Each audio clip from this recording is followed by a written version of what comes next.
They hate when you elevate. The second of losses, I'm handing them out, yeah, I had to go delegate. It feel like I'm floating, I'm lost in the moment, I swear I could levitate. They never believed that I would really fly, I had to go demonstrate. I had to set them straight. They hate when you elevate. Elevate, elevate. They hate when you elevate. Elevate, elevate. Yeah, they hate when you elevate. Elevate, elevate. They hate when you elevate. Yeah, I had to elevate. I'm way too fly. Yeah, I'm feeling myself. Ain't no chance I'm coming down, no. Got a soul view to myself, yeah. Why would I give it up? Why do they wanna come take my place? I work too hard for it, don't need a replacement. This my vocation. Now I got rollies all in rotation. Hop on the jet just to take work is all taking me places. Water on me like we trying to do nations. Bet on myself and go ball out in Vegas. Living a life like I'm rich and I'm famous. Don't see the grind that I know that it came with.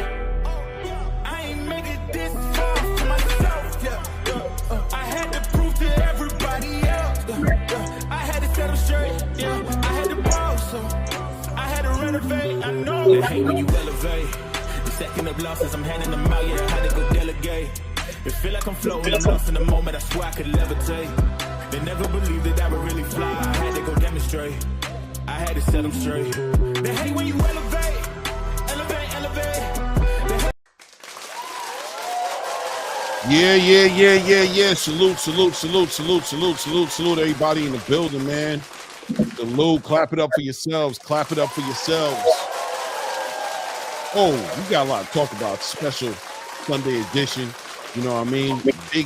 Big event last night, you know, in its own right. Clap it up. We had some great boxing last night. We had some funny things going on as well last night. We're going to talk about it, man. Salute to my co-host Ray Davis in the building as well. Salute, Ray. How you doing today?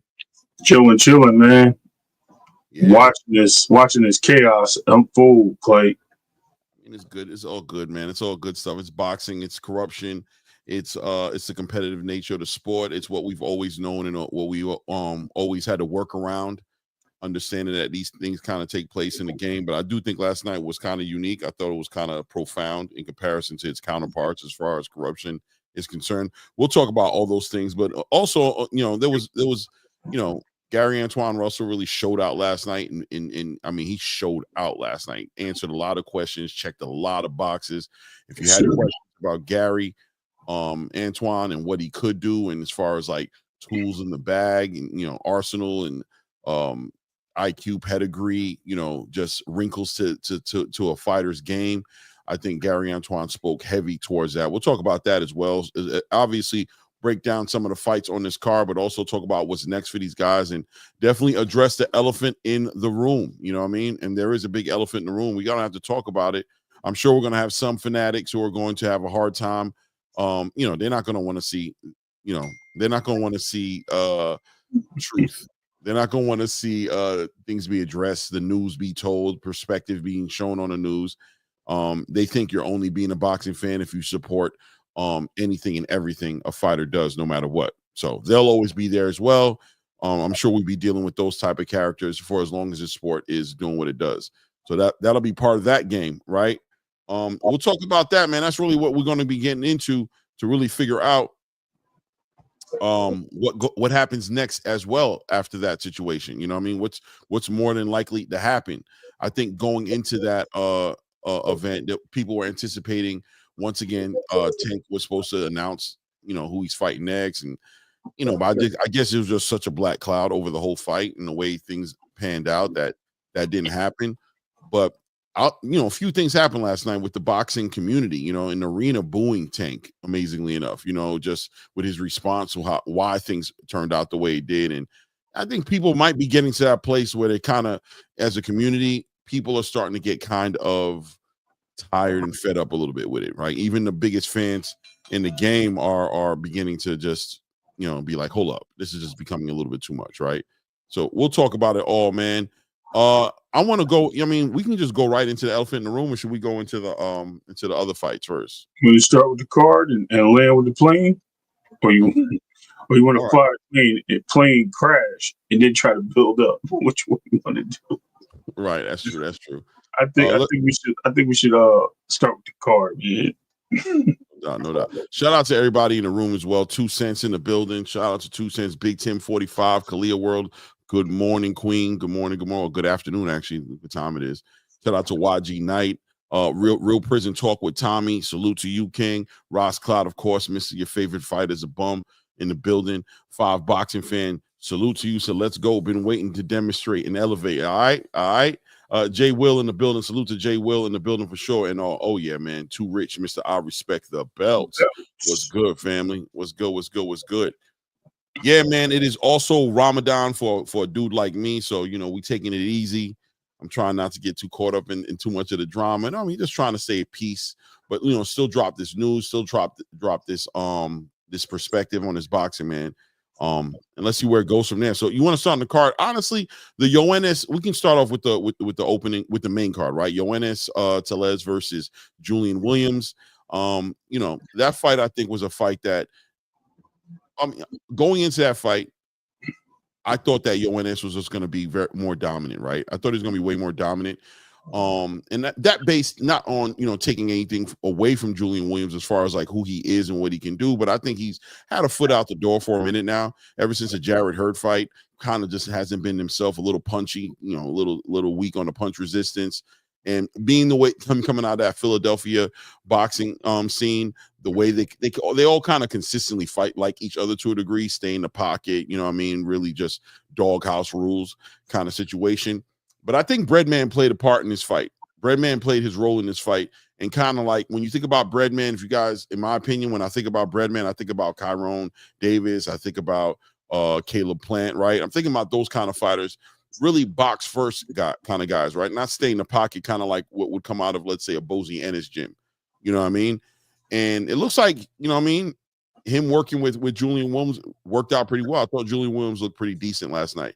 I mean, he got beat handedly, but he had his moments. He was moving around, fighting on the outside, controlling the distance. I didn't think he was going to be doing that. And you saw Yoenis being at his first 12-round fight, him having to deal with that, kind of like cut the ring off on him and try to make these opportunities happen. It just looked like Julian Williams, really tested the young bull last night. What'd you think about that fight? So, yeah, I do actually understand that. I do think it was a little challenging. I think because when you prepare for a fight, you're preparing what you see last. It's almost like a fan of boxing or a fighter. You're only as good as your last fight, so people pay attention to those moments. Mm-hmm. Watching tape on them, they probably just seen what you saw. They didn't expect the distance being there and the countering to be there. And I'm pretty sure Tellez's team was like, yo, this is not what we expected. We got to make adjustments. Do I think the pressure will still apply for Tellez? Absolutely. I think he still applied the pressure. I think he knew he had it. It was just a matter of when type scenario, but he just didn't seem to. He looked like he just got caught off guard. Like he got slapped from behind the head, and he didn't know which way it came. So he was looking at everybody in the crowd. That's what it kind of looked like a little bit. But he did. He definitely put they both put on a show.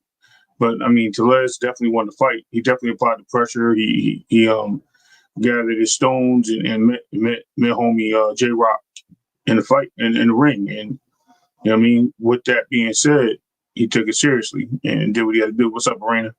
What's up, Country Q? Good. Right. So, yeah, man, I agree with you. I think that it was a good test for Yoenis. Going 12 rounds with a fighter like Julian Williams with the kind of fight he presented to him. I think it's real similar kind of like to the Abdullah Mason situation where, I know the eye test tells us Abdullah is a, certain kind of fighter and we got a lot of promise for what we're expecting from him in the future. But, the looks are important, right? After a while, the stylistically, the same kind of fighters are in front of you. And we start to question as to what into the dimensions, the wrinkles to your game and your ability to adjust to different styles. Yoenis got presented with a different look last night. Coming off of a Johan Gonzalez fight in his last fight with a fighter who's going to step to him, had a high knockout ratio, I think like 35 wins, 34 knockouts, or 36 wins, 34 knockouts, something of that nature.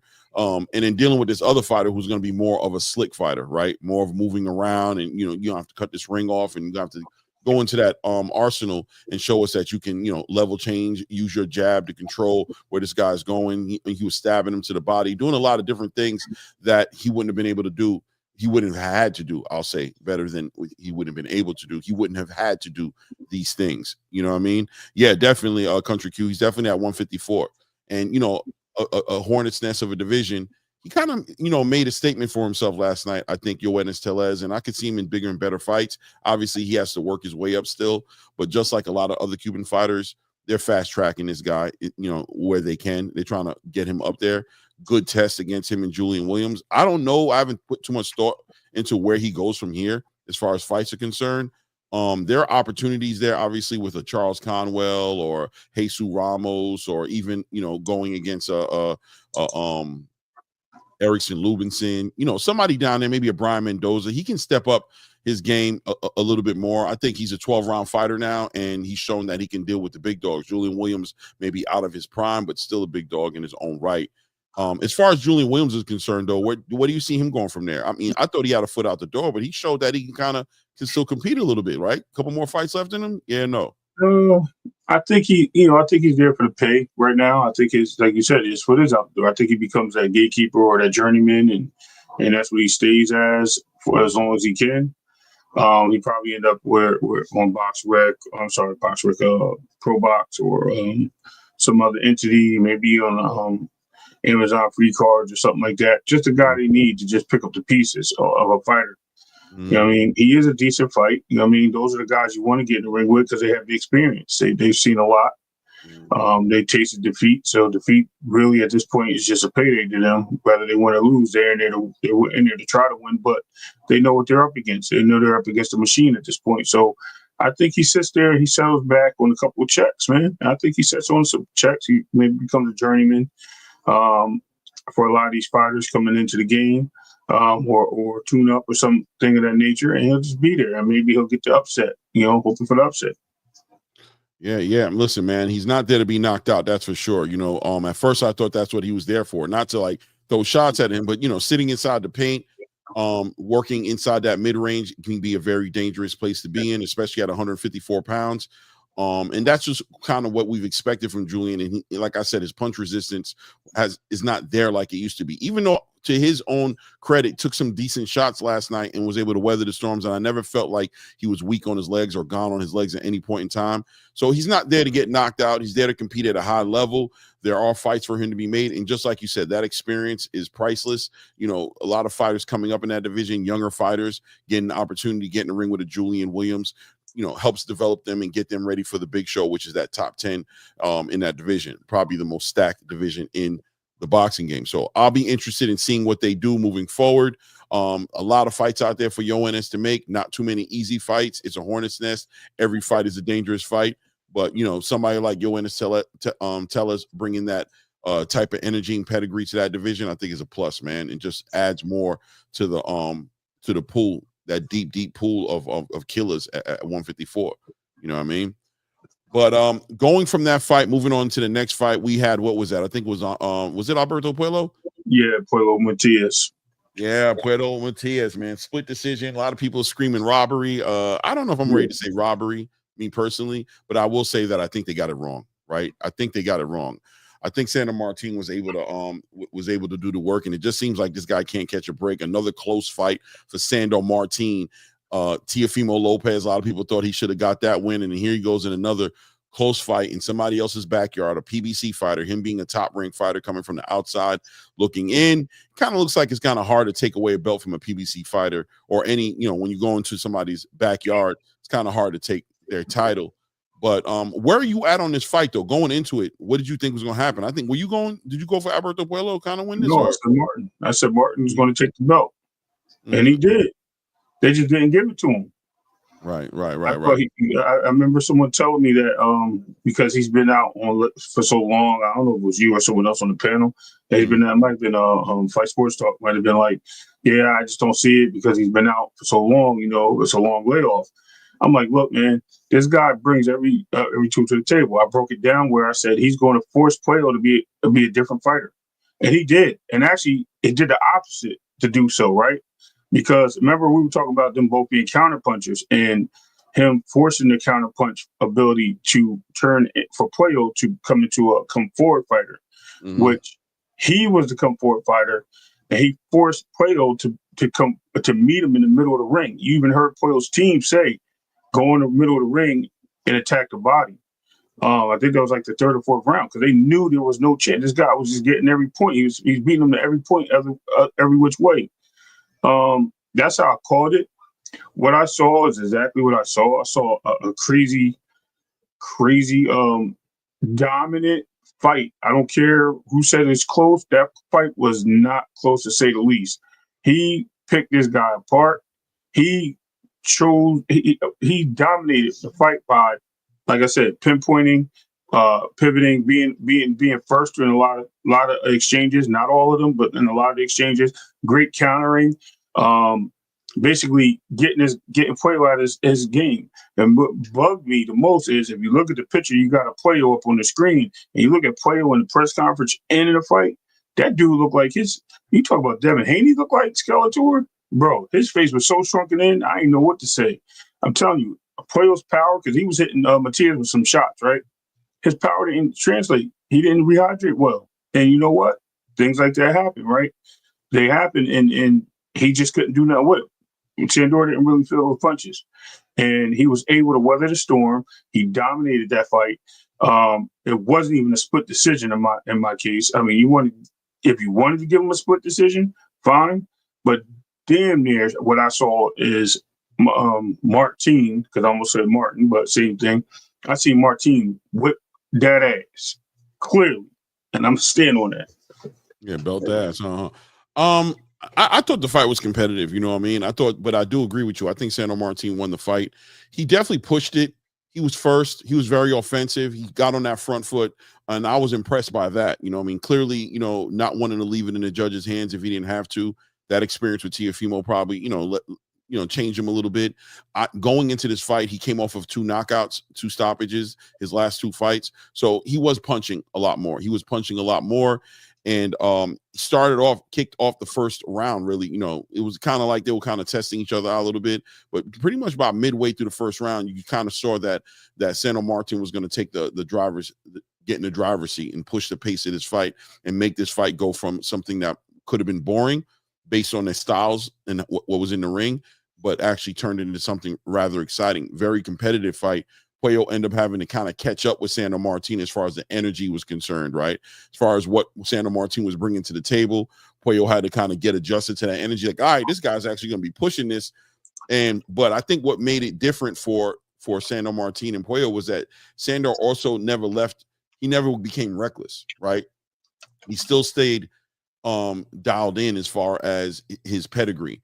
Slipping shots, hitting and not getting hit, a good clinch work, even though at times it did seem kind of excessive, but he was able to smother a lot of Puello's power by not allowing Puello to like be on the outside and extending and hitting him with those shots. He made his way inside, slipping those shots. A lot of good body work from Sandor Martin last night, attacking the body.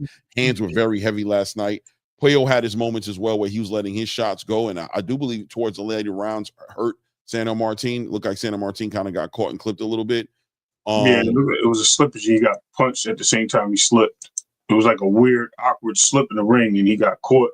And you seen it because he got hit like while he was slipping. It looked there was actually a body shot that he got hit with. Okay, I might remember that one, but yeah, he got hit with a body shot, and he ended up having to kind of move around the ring a little bit and He stepped back a little bit, but he engaged right away. I think he like stepped back for like a few seconds. Then he started holding when he stepped. No. He got away. He got on his legs. He moved around. He was breathing hard. He took some deep breaths. You know what I'm saying? He was dealing with that body shot. The body shot had hurt him in my opinion. But then I think it was a moment though, Clay. I don't think it was more than 30, 40 seconds of the round. No, he got hurt. Without a doubt, he got hurt. He got hurt, but I mean, he recovered. It is what it is, right? But just to say that Alberto Puello had his moments in the fight for sure. He just wasn't. I don't feel like it was one-sided, as some people might want to see it. Sometimes, when you feel like somebody wins, all of a sudden, it just kind of gets tunnel vision. I think both of these guys had moments in the fight.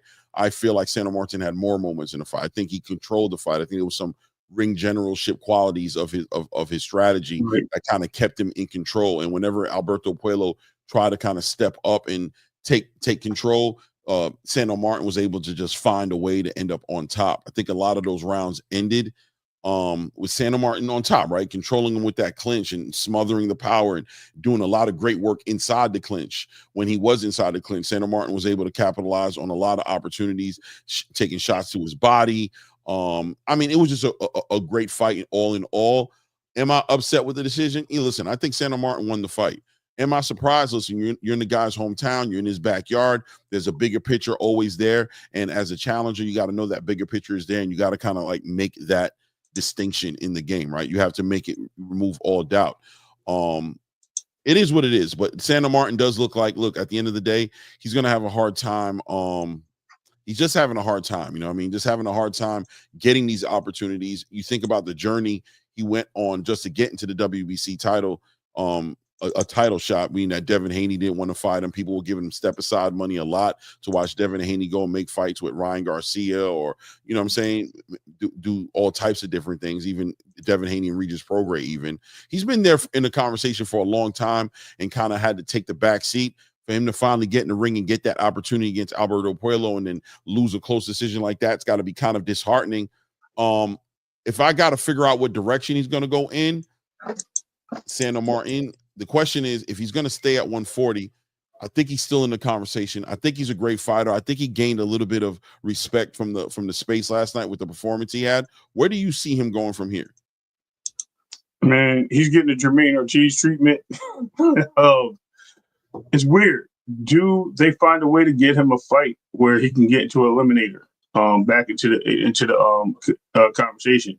I mean, you got to remember he's old, he's up in age too, so he's definitely a point of his career where he's been tested and battle tested enough where he might be considering stepping back for a little bit. Maybe he had 2 shots in the last couple of years and doesn't just look like it's something that he I think he wants to be champ. So I think he's going to keep trying to fight to get some type of championship or in the light of some championship. But I mean, I would be begging for a rematch. I'll be honest with you, but we know that's not going to happen because they got other fights coming up. I'm be real with you. I think like a Liam Paro or something like that would work out well for him. It's both top ranked, so if anything, a Jermaine Ortiz fight. Maybe a Jermaine Ortiz fight as well. That's a good fight. I definitely think that could be a good fight. Jermaine, Liam Paro. I think it would be a good fight for Jermaine Ortiz, but I don't know for him if he's really trying to. We'll see what kind of leverage he's trying to use. Liam Paro does kind of have a whole country behind him and kind of gives him an opportunity for some redemption. Liam Paro doesn't do too well with the boxers like that. You know what I'm saying? He's more of a, on the front foot type of fighter. I mean, he boxes, but he's a little bit more offensive than Sandor Martin. I can see Sandor Martin slipping out a win in there, getting a decent victory, getting a decent name on his resume, and putting him back in that conversation. I think Jermaine is a boxer. I think Jermaine will box him, and we've seen Jermaine with the high levels of a Lomachenko in there, and what he did with Teofimo as well. That could give him a little bit more problems. I don't think he's out the race, though. I'm gonna be real with you. I don't think he's out of the conversation. I still think he put on a decent performance last night. I think people know that. Dominating performance. I mean, he put a good performance. You know what I'm saying? I think he could definitely make something happen. Let me shout out Swift 718 so I can pull this off the screen. Swift 718.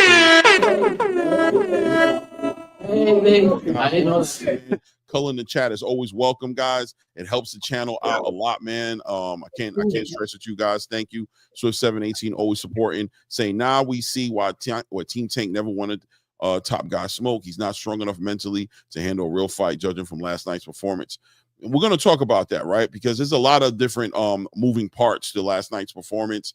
We know Tank has got 1 foot out the door by the way he talks, even though he did flip the switch a little bit last night, kind of talking about 4 fights instead of just 3 fights. And, but I do think what we saw last night was a big result with Tank's attitude towards the game. It's been consistent. A lot of people have tried to attribute the way he's been acting towards marketing. And, no, I think there's some truth to his disenchantment with the sport. And I think last night we kind of saw it a little bit more. And it manifested into a draw to where most people feel like I think agreed that, there was a knockdown in the fight that wasn't counted. And that probably would have ended up being a loss for him if they counted that knockdown. We got to talk about Tank and what he's going to do in the next chapter. Look, one thing I'm never going to do is deny the fact that I think Tank is a super talented fighter. boxer, no matter what. I think the eye test says that he's very talented. He's got a lot of wrinkles to his game. He's got higher pedigree than most people want to take into consideration due to his knockout ratio. But if you think about his punch output and his knockout ratio being at the top of the game, I believe he has the highest knockout ratio versus punches output ratio in the game. We got to acknowledge him, but something about that mentality, something about mental health and being able to tap in and stay dialed in and pursuing legacy and not only being a prize fighter. But we'll talk more about it later. I don't want to get too deep into it, but I think there's a lot of layers to peel away from what we saw last night with Tank Davis. And we got to see what that manifests into later on, like his future. What is he actually going to do? Because I think he did kind of speak a little bit towards taking the sport a little bit more seriously, you know, dialing in and recognizing he can't half-ass this. We'll talk about it for sure. But thank you for the super chat, Swift 718. I appreciate the support again, man. Right. Go ahead. You want to say? Yeah. So I had scored the fight, and it's crazy. I scored it 9 rounds to 3. Seriously, to me, that's dominating. That's 117-111, Clay. I think even the guy the guy that was doing the scoring on the TV, like the guy that works for the channel, had it similar. I think he had 10. I think not 10. He had 8 rounds to 4. So he was just 116-112. So the fight was definitely, in my opinion, one-sided. And I think one judge had it that way, that had it for Sandor Martin, and then the other judge had it close, like 115-111, and then the other one, I'm sorry, 115-113, and the other judge had it it was closer. It was like 1 point, right? And I was like, what? As soon as I heard the 1 point, I was like, they're giving it to this guy. I already knew. As soon as I think it was a 1 point, I think it was 1 point there. I was like, yo, I already knew. It might have been 115-113, both for each fighter, if I'm not mistaken. Mm-hmm. And then the last one was, I'm sorry, 116. I don't know these judges scorecard, but anyway, it was was a little bit of a spread. I thought that was weird, and I was like, okay, Sandor got it. I was like, no, they didn't. They're gonna rob him. They're about to rob him. They are not letting Top Rank take this belt home. And they did. That's what happened, bro. It was a robbery. Clearly. Yeah. I don't know if it was a robbery for me. I ain't gonna lie to you. I do think that Sandor Martin won the fight. I just think that word robbery gets thrown around so loosely for me. And I agree with you. When you look at the scorecards, you'll see 115-113 Sandor Martin, right, from Mark Constantino. Then you see Dave Sutherland scored 113-115 for Alberto Puello, right? And then the last judge scored it 112-116 for Alberto Puello. Right. So I think at the end of the day, that's a close fight to me. You know what I'm saying? That's a close fight. That's not a robbery. That's not. I mean, I think, like I said, it can be kind of shocking at times to see a fighter like Sandor Martin. I think what ends up happening is people know what a fighter normally looks like, and when you see him step up in such a level, it's so shocking, and you want to celebrate that fighter, right? You want to be like, damn, Sandor Martin just became like this offensive, you know what I mean, fighter that we didn't see him being. He was known as what they call a negative fighter, right? A fighter who just didn't want to fight, who didn't fight, who boxed and always try to evade the melee and the confrontation in the ring, the boxing that would be considered exciting boxing, fan favorite, casual fan favorite boxing. And he showed us those wrinkles to his game last night. And I think you want him to win. And I think he won the fight. Like, I genuinely think he won the fight, right? I walked away thinking he won the fight. But you're in somebody else's backyard. You're in the PBC. You're in the backyard of Alberto Puello. We know the politics of the game.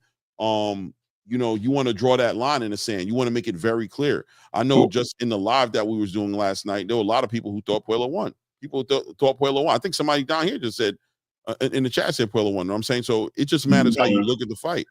Listen, let me keep it real, Clay. And this, listen, I scored the fight. That's why I had to look over this. I was 117-111. I had that fight. It was clear. There was a clear win. There's no exact. I get the home. So even if you're giving the home court, the fight was so one-sided. You still, in my opinion, he beat the champion. He beat the champ. It wasn't like he had a close fight with a champ and you want to make a decision. He clearly beat this guy. I mean, there was a few rounds here and there. There was a few moments. But for the most part of that fight, Sandor Martin dominated Puello. Puello looked like he was lost at points in times. I don't know, bro. I mean, look, each your own. You seen me go in the fight. You just didn't see a robbery. I clearly will say that most fights aren't robberies that people call robberies, but this was clearly you're not taking this belt home, and we're going to make sure that, in my opinion, that's a robbery. That's politics of the game. The corruption of the sport right there at first hand. All right, listen, you guys will keep the belt. How much you paying me? Okay, cool. All right, we'll make it close. That's what it looked like to me. But who am I to judge? That's why they get paid, not me. Yeah, it is. It is. It is what it is. You know what I'm saying? But I would say next with Santa Martin is to stay in the conversation. He gained a lot of fans last night. A lot of people thought he won the fight. I thought he won the fight. He showed that he can be an exciting fighter. He's a great dance partner for a lot of fighters at 140. I don't think 140 is one of those divisions that's locked away. I feel 140 is one of those divisions that's open for people like Santa Martin. It's not like 154 is kind of stacked so much that, if you don't make it, you might want to decide how you want to approach your career, or maybe go up in weight, lose weight, or go down in weight. This division is still open. Teofimo's made it that way, even though he'll be fighting Arnold Barbosa, and we'll talk about that maybe a little bit later as well, defending his title. But we all know that he's supposed to be going up to 147 to fight against the winner between Devin Haney and Ryan Garcia, or Boots Ennis, or both of those scenarios. So that title is probably going to open up a little bit. Arnold Barbosa is going to be fighting him, might take the title from him as well. If he wins that fight, there's going to be opportunities opening up in there. And Puello got his title, probably going to be fighting Gary Antoine in that rematch for unification. Santa Martin can still get himself in certain conversations. All he has to do is kind of just get the right matches. So I'm not completely lost on Santa Martin. I think he's still there in the conversation. And obviously, what's next for Puello, I think, is written in the sand as far as, him and Gary Antoine Russell. Seems like that's a fight that would be the one that people are looking to see put together. That being said, segueing into the actual probably fight of the night, right? Probably fight of the night. Gary Antoine Russell able to shut down El Rayo, shut this kid out the whole entire night. What a performance by Gary Antoine Russell last night. There were a lot of questions going into this fight with Gary, right? There was a whole lot of questions going into the fight. Is he one-dimensional? Does he have more tools? We talked about arm length, and his ability to work that jab and be efficient in that way. It seemed like coming off of a performance with Alberto Puello where he did seem one-dimensional, that questions started to arise. And this happens with all great fighters, right? You've seen it happen to Jerome Boots Ennis. You've seen it even happen with Terrence Crawford against Israel Madrimov. You're seeing fighters who, even Tank right now is being questioned, right? Fighters who just, you give them that type of promise, right? You say that they're great fighters. You say that you're expecting all these great things from him. And Gary Antoine happened to be one of those guys going into that fight that was 17-0 and 17 knockouts. Like, a lot of promise, to say the least. It's probably an understatement. Him looking real pedestrian against Alberto Puello made the whole space, I don't want to say turn on him necessarily. Some might want to say that. Listen, I was right there to say, like, man, what's going on over there? We got to understand that Gary Antoine Russell, the whole Russell family's been through a lot in the past 2 to 3 years. Loss of their father, leader, right, patriarch of the family that was showing his sons how to fight, took them all the way from the amateurs all the way up into their professional careers. Gary Russell Jr. stepping in as a trainer over there. Questions about Gary Russell Jr.'s experience and his ability to go ahead and fill in the shoes of Gary Russell Sr. And seeing that pedestrian performance with Gary Antoine against Alberto Puello, it seemed like we had a lot of questions for him. And I did have the questions, right? Going into the fight, I did think that Gary was going to win the fight. In my mind, I was leaning towards him, but you couldn't count out El Rayo, who's coming off of some of his best performances, making a change over into, coming out of a Jose Benavidez senior situation, being just a puncher. Then all of a sudden you see him in this Isak Pitbull Cruz fight, and he's just showing all these different wrinkles to his game. He's moving around. He's a boxer. He's showing he's got footwork and all these other different features that makes fighters great. But this was going to be his real first test right, in the 140-pound division as far as I'm concerned. This was going to be it because Isak was still a fighter coming up for 135 who had beaten a to say pedestrian is a compliment to a Rolly Romero who really, in my opinion, got exposed. His best fight he ever had was against Tank Davis. He was part of a robbery under Barroso, you know what I'm saying, when he fought old man Barroso, and then ultimately got picked off, took a hiatus saying he had injuries to his arm or his hand. I'm not sure what it was. Then got in the ring with the Isak Pitbull Bruiser, just steamrolled him, right? Steamrolled him out of there. And Rayo was able to get a hold of Isak Cruz, who a lot of people considered to be a one-dimensional fighter in his own right, and able to get a 140-pound title up there, but still a whole newfound confidence, a whole newfound purpose for El Rayo at 140 pounds. We saw he also separated from his old trainer / manager of Jose Benavidez Sr. That kind of got messy. I thought there was a rematch clause that was supposed to be there for Isak Cruz to fight against El Rayo to get a rematch, to get a shot at his 140-pound title. We saw that kind of faded away. Isak Cruz ended up on the Jose Benavidez Sr. card fighting against Angel Fierro. And then we all of a sudden see Gary Antoine Russell coming off a loss, getting right back into a title shot in his next fight to fight Rayo for the WBA title. A blessing to Gary Antoine Russell, but not so much for El Rayo, right? That was just looked at kind of weird from where I stood. But going into the fight, both these guys had something to prove. Both these guys came in on that energy, and Gary just showed out in the best way you could show out outside of knocking somebody out. A complete shutout, in my opinion. Just shut that guy out, was just better than him in every single aspect. And I think more importantly, the jab was the punch of the night for Gary Antoine. Amazingly enough, we talked about his arms being short. We talked about, him not being able to do these things. And look, he pushed back at the narrative.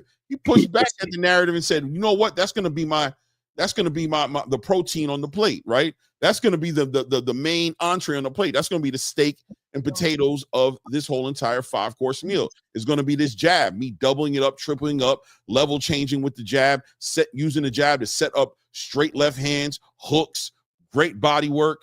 I mean, just a masterclass by Gary Antoine Russell last night. What were you thinking going into the fight? What were you looking to see going into the fight, Ray? I was looking for from listen, you're only as good as your last fight. You're only recorded as the fighter that we remember, right? So since Gary Antoine Russell has been knocking everyone out, he came out of prospects and he fought like a couple of weird fights, I would say. Nobody really special. He got the title eliminator for the WBC. He moved into place for that. And then he fights Puello. That was the title eliminator, if I'm not mistaken. So he moved into place for the title eliminator with Puello.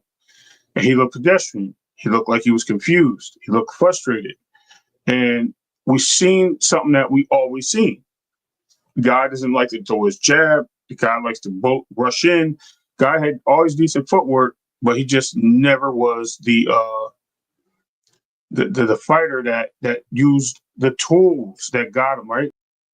But was a fighter that used the girl that brought him to the dance. He didn't leave with that. He never left with that. So now he's in an opportunity where he went back and found that girlfriend, right?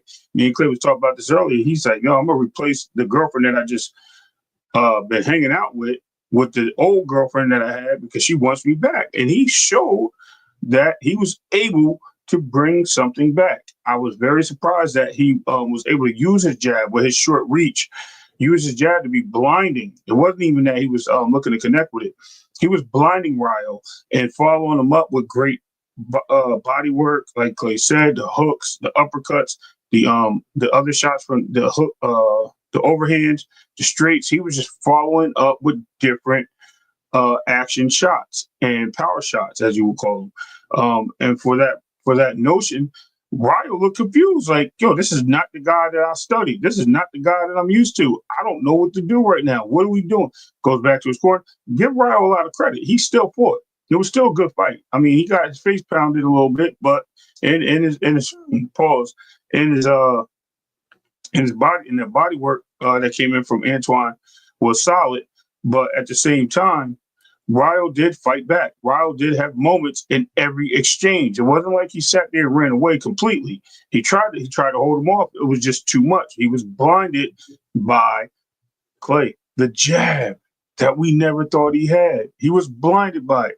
And big shout out to the Russells, man, because that's something I never seen coming. I thought if he even tried the jab, he would stay out of range. Ryo would stay out of range and then counter it, but he didn't. He just kept backing up into the ropes, and here she wrote, new champion. I agree. I thought the jab, he used the jab on multiple levels, right? It was kind of like Forrest Gump, like fricassee shrimp, boiled shrimp, fried shrimp, baked shrimp. It was like fricassee jab, fried jab, baked jab. He gave me all the kind of jabs he wanted. He used the jab, as you said, to just set him up and just keep him busy. He used the jab. There were times when he was connecting with the jab, and you seen Ryo's head getting popped straight back. He was using the jab on level changes to keep Ryo honest and stick him to the body. He used the jab, obviously, to set up a lot of power shots. And there were a point in time when he used the jab just to turn on him, just to turn Ryo into certain situations in the ropes and things of that nature. Also, a lot of great head movement from Gary Antoine last night. A lot of great head movement, man. Worked this kid over, man. Just was able to slip a lot of the shots that Ryo was trying to throw at him. And to the credit of Ryo, like you said, Ryo was able to connect with some shots, but really he was just a slow guy, the big slow guy in the ring last night. Gary was just fast, was on his game, and at times, slipping those shots, getting in there, making it a mid-range fight, but letting off a lot of 3-4 punch combinations as well. Just really just outclassing Ryo on a high level. You want to celebrate Ryo for being in this fight and being a great dance partner for a Gary Antoine Russell, but let's be honest, the showcase, the event was about showcasing Gary Antoine Russell last night. He just had that right partner, that Mexican who's on the right trajectory, who had the right situation. It makes you look back at what happened with Alberto Puello and almost in some ways be grateful for the Alberto Puello situation, because it seemed to be just enough to light that fire under Gary Antoine and his brother, who also needs to be celebrating his own right. Gary Russell Jr., great work with your brother, clearly in the training camp coming up to the fight, but also in the corner, great work, right? Man, after that fight, I walked away feeling like Gary Antoine Russell is the biggest threat at 140 pounds for anybody who gets in the ring with him. Does he beat everybody? I mean, you want to lean in that direction, but I don't think that's the important thing. I think the important thing is that now he's holding a title in that division. If you want to unify, you can't unify. Well, you can't become undisputed without coming down Gary Antoine Russell Street, walking down that dark alley where that boogeyman is sitting there waiting for you, called Gary Antoine Russell. It's going to be an issue for everybody. I think clearly the next step for Gary Antoine Russell, and shout out to Ryo, because what does Ryo do next? I'm not too sure.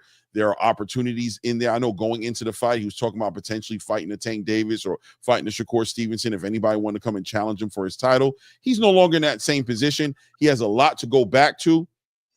I'm sure also there'll be conversations about where Ryo lands at this point. He's no longer with Jose Benavidez Sr. I'm not sure how his contract works with the PBC, what he'd be looking to do. I don't see him trying to come back to 135. He's completely filled out. You've seen him at 140. He filled out completely. He's a 140-pound fighter. Like, he might even go to 147 if he felt like it. He was really big like that. The speed isn't there. The power. Yeah, the power is there. I seen him hit Gary with some good heat. Gary got a big old head. You know what I'm saying? So you hitting Gary with everything you got and him not going away is not necessarily shot against you in that field. Like, not many people are going to stand to that power. You know what I mean? Gary built like Ram Man and He-Man, bro. Yeah. You know what I mean? So listen, man, I think Ryo's a great dance partner for a lot of fighters in that division. We'll see what the plans are for him, but I have a feeling we'll let time kind of speak on it better. Hindsight will always be the best 2020 view on what's going on.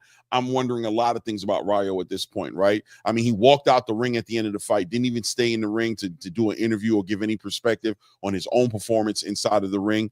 Let's see where he goes with it. I wonder if he stays with the PBC, if he moves on. I think losing that title is a big deal for somebody like Ryo. That helped him with his leverage, helped get him into some opportunities.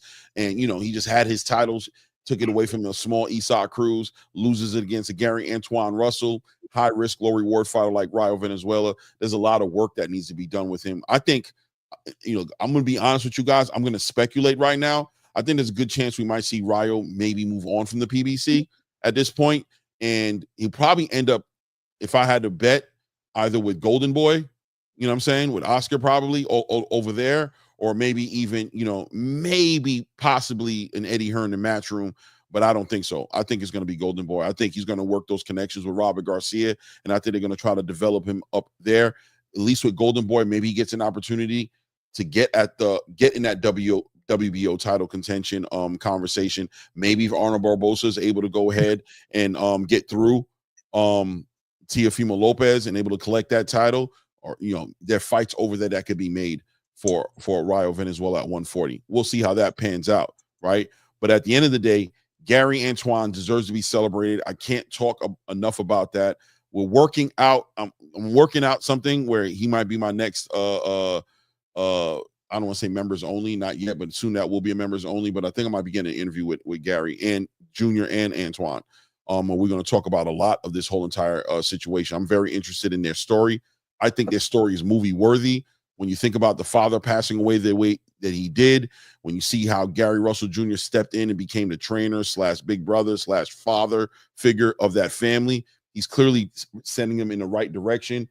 They had a moment last night in that ring when all the brothers went in there. You saw the other older brother crying, giving props to Senior, and how proud Senior would be of them. That was just a great moment to watch last night. Probably put value in that $80 point, you know what I'm saying, a pay-per-view, even though I still think it was too much even with them on the card. But listen, man, that was of value to witness that dominating performance, him getting a WBA title, the family coming together in that ring and be able to celebrate that victory. Shout out to Gary Antoine Russell. Can't wait to see what's next for him. And if I had to say what was next for him, I'm probably going to go in the direction of him getting some redemption, right? Gary Antoine Russell, probably Alberto Puello, him getting that redemption with that loss works out for Gary Antoine. The stars align for him. He becomes a WBA champion. He has his counterpart who he lost against, who he thinks he got kind of robbed. He feels like he won that fight, is a WBC champion. That's a nice unification title fight right there. Gary Antoine, I think that looks good on him to be the only unified champion at 140 pounds. A fighter like Gary Antoine needs to bring that kind of leverage to the table because he's a high risk, low reward kind of fighter. But if he brings all that jewelry, he can easily make the other fights happen. And I think they're going to have to pry those belts away from him with a damn crowbar. You know what I'm saying? He's not going to let it go easily. You're going to have to be a special fighter to beat a Gary Antoine Russell. What do you think's next for Gary? I'm going to blow this ship out of the water, bro. You ready? Let's do it. Hitchens. That's also a big option. I know Hitchens is looking definitely to get out of that rehydration clause on that IBF, so he's looking at all unifications as possibilities. And he just obviously had his bubble popped with Teofimo. He just knew that was going to be him and Teofimo in New York, and Teofimo is actually finding Arnold Barbosa now. Man, that might be the fight, man. I'm not going to lie to you. Gary Antoine Russell versus Richardson Hitchens could be the fight. I'll tell you this though. What I understand about Gary Antoine Russell is he doesn't want Alberto Puello to get away. He wants that fight more than anything. He legitimately said even if Alberto Puello would have lost this fight last night, he still would want to fight him next. He's one of those guys, you know what I'm saying? He wants to get his back. So if Gary Antoine Russell has anything to say about it, if his opinion matters in his own career, probably going to be Alberto Puello. But I think the Hitchens fight is a very realistic fight. I know Hitchens. That's where you might see Rayo in the ring with Puello. Believe it or not, that's another option because the way he's a former champion, it makes sense right now. Rayo ain't gonna take too many steps backwards. Who else are you gonna put in the ring with Puello besides somebody like you're not gonna give him a Sandor Martinez, right? Rematch. You're gonna try to keep it in house. So if Rayo doesn't lead, they may offer him the fight. At this point, look, you did this and did that. What happens? That gives us the rematch for the Gary Antoine Russell Rayo fight. If that you're saying Rayo fight Alberto Puello next? I think Okay. I think who else you got at 140? And that you don't have any Gary. people. It's Gary. It's all about Gary. Exactly. Gary's your star. Gary's got to go. Gary's got to go fight homeboy, right? He's gonna go fight Hitchens. He's gonna go fight Hitchens, right? Because that's the title that he feels that he can lift off of Hitchens. Puello fight's gonna be bigger, but why not? Why not? Ryo, I think deserves. They threw him in the fire, bro. They did him dirty. They did him dirty. I'm not saying that, hey, you still got to win your fight, but they did him dirty. Bro, if they did him dirty, they did him dirty for a reason, not to reward him. Oh, we know that. They don't owe him nothing. They did it on purpose. So there's no reward waiting for him. Lesson learned, Clay.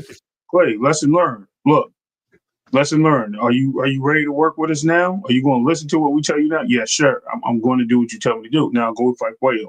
You get that title, we'll give you a shot at your other title back. At this point, Gary Antoine Russell could be unified. So now you got 3 belts on the line.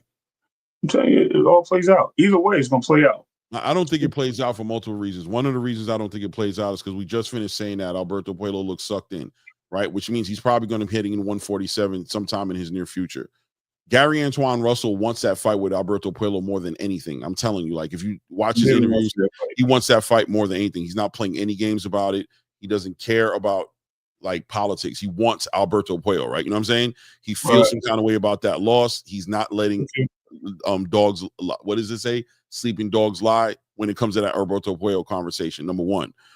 Number two, if Ryo indeed was set up by the, I don't say set up, right? But let's just say that matchmaking was a little diabolical to have Ryo Valenzuela fighting against Gary Antoine Russell. Gary Antoine Russell coming in off of a loss and also never mentioned fighting Ryo Valenzuela, only wanted a rematch with Alberto Puello on the back end of Jose Benavidez Sr. and him going in separate directions. He loses the Isaac Cruz fight. Not only does he lose that rematch and the money that was going to be involved in making that fight, but amazingly enough, Isaac Cruz ends up on David Benavidez's undercard fighting Angel Fierro. So there's like a little message there, kind of like don't be a menace while drinking your juice there, like message, kind of like this weird message going there about and where Ryo ended up in a situation to where he ends up fighting a Gary Antoine Russell, a fighter that I can't lie to you. As soon as that fight was made, I was like, this don't make any sense because I thought I favored Gary like a mug from the beginning. I think as time started going on and I started being more honest and giving more respect to Robert Garcia and, you know, what the evolution and buying into the process that Ryo did with Robert Garcia, I'm like, you know what, this could be, Ryo could beat Gary Antoine, but on the surface level, it just seemed like Gary Antoine was going to win that fight. It seemed like they were going to rip that title away from Ryo. Now, on the back of a loss and finally being punished, they reward him by taking him off a fight where he didn't even compete. He got dominated. No. He got dominated, bro. So did Earl Spence. 12. I know you're trying to compare. I know you realistically want us to believe that Errol Spence and Ryo Valenzuela could be in the same conversation. I see that's where you're going. I think most people think that's just nonsense, right? Like we know that Errol Spence was a face of the PBC one time. Ryo Valenzuela was a nobody 2 fights ago, an absolute zero 2 weeks ago. And he's not somebody today all of a sudden off the back end of a dominating performance. Clay. Isaac Cruz wasn't even a PBC fighter. Clay, we got 3 options here. We got 3 options. Ryo sells not to us, right? But he sells as almost like a golden boy heartthrob type person, bro. He does sell to the Mexican women. And listen, what evidence you have of that Ryo sells? Yeah. Oh, listen. Hold on, let me finish. Yeah, he does. But listen, where? When did it happen? Let me continue. See, you're looking. Okay, no, I'm saying you just said that. When did Ryo sell? Let me build. See, you cut me off, right? I didn't cut you off. No, one point. Let me build. Him selling there, right? That puts him in position of bringing them back. And they're either going to try to get him to go to 147, right? Force him up, or they're going to give him an opportunity. Pitbull's already in line with the WBO and the WBA. They're already moving him in a different direction to try to get more belts over there. PBC has been known to keep their champions, Sean Porter, Danny Garcia, what's the name? All at 147 at the time. Mikey Garcia. Even when he moved up, they all kept them in a circle of how they're going to move them to get them back into championship fights. And all they did was move these guys around. Tim Tszyu, for example, all they did was move these guys around until they show that they're not worth the value. Then they'll get them out of there. Puello is not a person that sells fights. He's not that guy. So they want the fight to sell. What better way to sell a fight than get somebody like Rayo, who's more known than Puello, a title shot, get him a title, have him rematch Gary Antoine Russell, who may go fight Hitchens and may unify. Now you got, or maybe even have him fight Pitbull again and get Pitbull a shot at the WBO after Tio and what's the name fights. Either way, what I'm getting at is we're going to see this guy with a title somewhere along the lines, whether it be here or maybe they move to 147 and they get on the Barrios fight, which is also a type another option for them. What I'm saying is they're moving him in the direction of the WBC. Trust me on that. And you're going to see this when it comes to fruition. And I don't care about the fan base. The fan base is a fact that they did. You even heard it when they was building up the fight with Pitbull. They were saying that the fan base that he has was the Pitbull said, like, he only gets the girls of Mexico and he like them, blah, blah, blah, blah, blah. He's no real man, blah, blah, blah, blah, blah. All that was being said. That's why I went there. But I don't really care who's his fan base. All I'm saying is they have something going there. He's a little small golden ticket. He ain't a big ticket or silver ticket. We'll give him a silver ticket. He's got some room to grow. And I can see him moving somewhere where they're going to make it interesting to get money for these fights. Okay. He's a contender. Yeah, so at the end of the day, you want to make him a potential money grab. They want to build his brand up, right? Build his brand up. Don't let go of him. He can still be somebody who sells, that people want to see fight for the PBC. I hear you, right? Maybe put him in that rematch against Isak. That's what, maybe you do that, right? That fight right there was a competitive fight. He dominated, but Isak is a sell in his own right? He's what's the word they look for it? He's marketable. Marketable, but what's the other word for the money? He represents good money. He's a good cash cow. Nah, not a cash cow. He's a good profitable. I don't know. I can't think of the word. Just know he makes good money. He brings people in the building. Mexico loves to see this kid perform. He's coming off an exciting performance with Angel Fierro. For all intents purposes, Isak should want his own revenge against Rayo Valenzuela. Put him in a fight right there, right? But in order to put Gary Antoine Russell against Richardson Hitchens, you're going to be denying him what he wants, right? That's literally, you're legitimately going to tell him, F what you want, go fight Hitchens. That could work. That could work. But at the same exact time, Gary Antoine Russell has history with Alberto Puello. He's actually lost against him in the last pay-per-view event he had on the last Tank Davis card. They're going to have to deny him and put him in front of Hitchens. It doesn't seem like the Russells move like that. I'm going to be honest with you. It doesn't seem like Gary Russell Jr., who's managing his brother Gary Antoine Russell, is with doing what you feel like doing with my brother.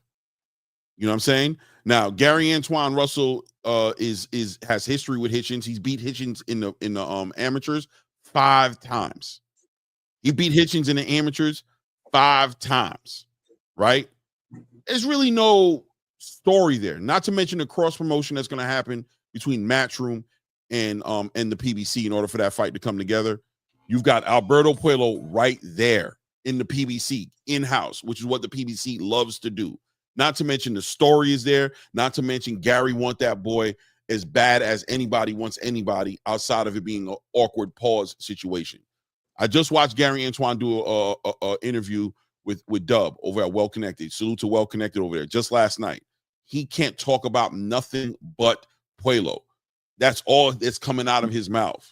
So yeah, they can tell him to go F himself, and they can stick him in there in front of Hitchens and just tell them to shut up and do what I tell you to do. That's always an option, 100%. And maybe the PBC will choose to do that. But at the same exact time, it would be uncharacteristic of the PBC because Hitchens is not a PBC fighter. So now all of a sudden the PBC is becoming this cross-promotion company, and it is a risk, no matter how they want to look at it, that Hitchens can take the belt away from Gary Antoine Russell and pull that belt out of the PBC. Why would I risk that when I can make a big fight. I got 2 champions in my own division. I got Alberto Puello there. More than likely, Gary Antoine is going to run through that dude and probably handle him the second time around, become a unified champion. You got yourself a little mini Tank Davis you could be working on. Exciting fighter, big knockout ratio, has the support of his city. The Russell brand has a name to it. He just finished dominating Rio. I think the right thing to do is give this kid the fight, this man the fight against Alberto Puello and watch these guys unify. I don't see it being logical to go out the way, lose money, and cross promote with Matchroom, F around, and lose that fight and lose that damn belt for what? They don't have faith in this guy, bro. After that loss, listen, they believe, but they don't have faith. After that loss to an undefeated fighter who lost his only other title due to some abuse. I'm not going to use the word abuse because I don't want to say. They don't have faith in Gary Antoine? No. So he loses one fight and they throw him directly into another title fight. They don't have faith in him. And they throw him into a fight that they knew he can win. A very good fight that they knew he can win. They're not going to put him back in there. They're going to try to build him up to make that fight sell, Clay. I mean, I'm looking at it from my range. You think they don't have faith in Gary? I said they believe in him, but I said I didn't. You didn't say that. You said they don't have faith in him. They believe in him, but they don't have faith. Is what I said. They don't you know. To rewind this. That's not what you said. They don't know to trust him just yet to go back in that fight with Puello. Bro, how can they believe in him but don't have faith? That don't even work to each other. Believe in faith is literally the same word. Look up right now on the internet, believe, and look up the synonym. It's going to say faith. Okay. Believe is faith, and faith is belief, right? Believing in him, okay. So you're trying to make apples and apples make sense, right? It's apples and oranges in this context, but what I'm saying is they'll work with him. They believe in him. They trust him. Yes, but they don't believe enough of him to go fight this guy again and risk losing when he's potentially the next face of their company, right? Why put that out there and make this guy lose again? That's what I'm getting to. How can he be the potential next face of the company, but they don't believe in him? But they believe in him. He could be the potential of the next face of the company, but they don't have faith in him. They don't think he could do this. They think he can. I don't understand. And if they don't believe in him, why put him in a title unification fight with somebody who's not even in the PBC, who's in Matchroom? Because they trust him enough to go bring the title back. They don't. I'm telling you, man, this is a dangerous fight with Puello. They're gonna go in there and this is the guy. What does the PBC lose if he loses against Puello? What do they lose? Where's the marketability with Puello? If Puello becomes a unified champion that beats Gary Antoine Russell twice, he can get a little bit marketable. Right. But all right, better question. You go into a barbershop right now, who do people know? Gary Antoine Russell without a belt or Puello with a belt? Bro, there you go. I'm gonna say Gary Antoine, but I'm sorry, bro. That just doesn't make sense. I'm just saying. If they don't have faith in him, why risk losing the belt? Who's a better? Hitchinson in his own right is an Alberto Puello with a higher pedigree in his own right. Yes, he is. That's how people see it. Right. Okay, so if I don't think he can beat Alberto Puello inside my own company of the PBC where I can control things, why would I send him out to go fight Matchroom against somebody who I don't even think he can beat a smaller version of him inside the PBC? Why would I risk lose? Because if you don't think he can beat Alberto Puello, what makes you think he can beat Hitchinson? He doesn't have the same power as Puello. He doesn't have the same ability. Bro, Hitchens' style is slightly different. Hitchens is more of a... All right. Okay, all right, listen. Nah, it is what it is. You're right, bro. I don't know. We'll find out. It's not about being right or wrong, Clay. It's not about being right or wrong. I don't see the logic. I don't see how... Okay. I genuinely don't see how putting Gary Antoine Russell in a cross promotion fight with Matchroom, a company that you don't deal with, Eddie Hearn, you don't rock with him like that, right? It'd be different if it was a Riyadh season situation. Then I'd give it a little bit more weight, right? But just off the strength of what it is on a surface level, without Turkey expressing any interest in this fight, not painting any pictures that don't need to be painted, just on a surface level of Hitchinson getting a title fight against Gary Antoine Russell, cross promotion, on the premise that you believe that the PBC does not believe in Gary Antoine Russell's ability to beat Alberto Puello, that we're going to send him out to a Richardson Hitchens, who I think you can have an opinion that's different, but I think a lot of people would think that Hitchinson would beat Alberto Puello, but I could be wrong. I think most people think that, or a lot of people, I won't say most, think that Hitchinson is better than Puello. Why would I send him, if I don't think he can beat Puello, why would I send him out to Matchroom to go fight against Hitchinson and risk losing a belt and having that control? I'm not putting that much thought into this like that to try to ramificate the point that you're trying to make. The point is, I don't care about none of those other things. I'm telling you, the fight to make is Hitchens. Is the name power. It's to sell the fight. Even if they bring Hitchens to and make a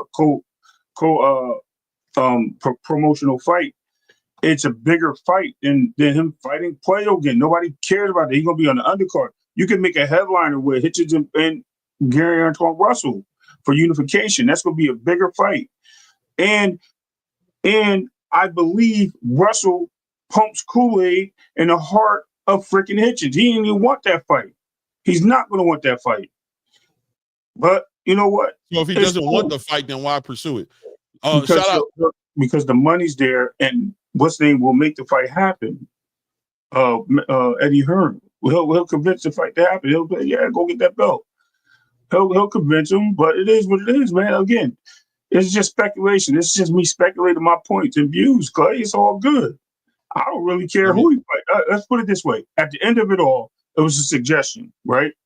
I don't care which one of them fight. I just think it's a better opportunity for him to go fight Hitchens. I think that fight has a more sex appeal to it than him fighting Puello again in a rematch because he wants revenge. And Puello might not even want that fight, period. He might be like, I got him. I don't need to fight him again. Puello taking that fight because he's going to do what the PBC tells him to do.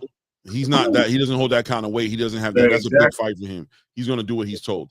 Let me shout out to Dragonfly Jones in the building. Salute. Respect to Gary A. Russell. He showed me who he is in this fight, a champion. 100% Dragonfly, 100%. I agree with you. And then we've got Cerebral, the Cerebral one. The support man said, I know I'm late, fellas, but put the grease on. Let's get it. Let's get it. You know what I mean? We'll see what happens, right? I mean, there's parts of me that agree to say that I think Hitchens is a bigger fight. I think Hitchens has more of the name, right? But I do believe that I wonder if it's big enough to where Gary puts his need for closure to a Puello fight. And right. I'm just judging their character, hearing how they speak, seeing how they stand on business. It seems like that's the end all be all. The man literally said if Alberto Puello lost this fight, he still would want to fight him next. That's what he said. He legitimately said if he would have lost this fight last night, I still got to fight him next. I'm not letting that sleep.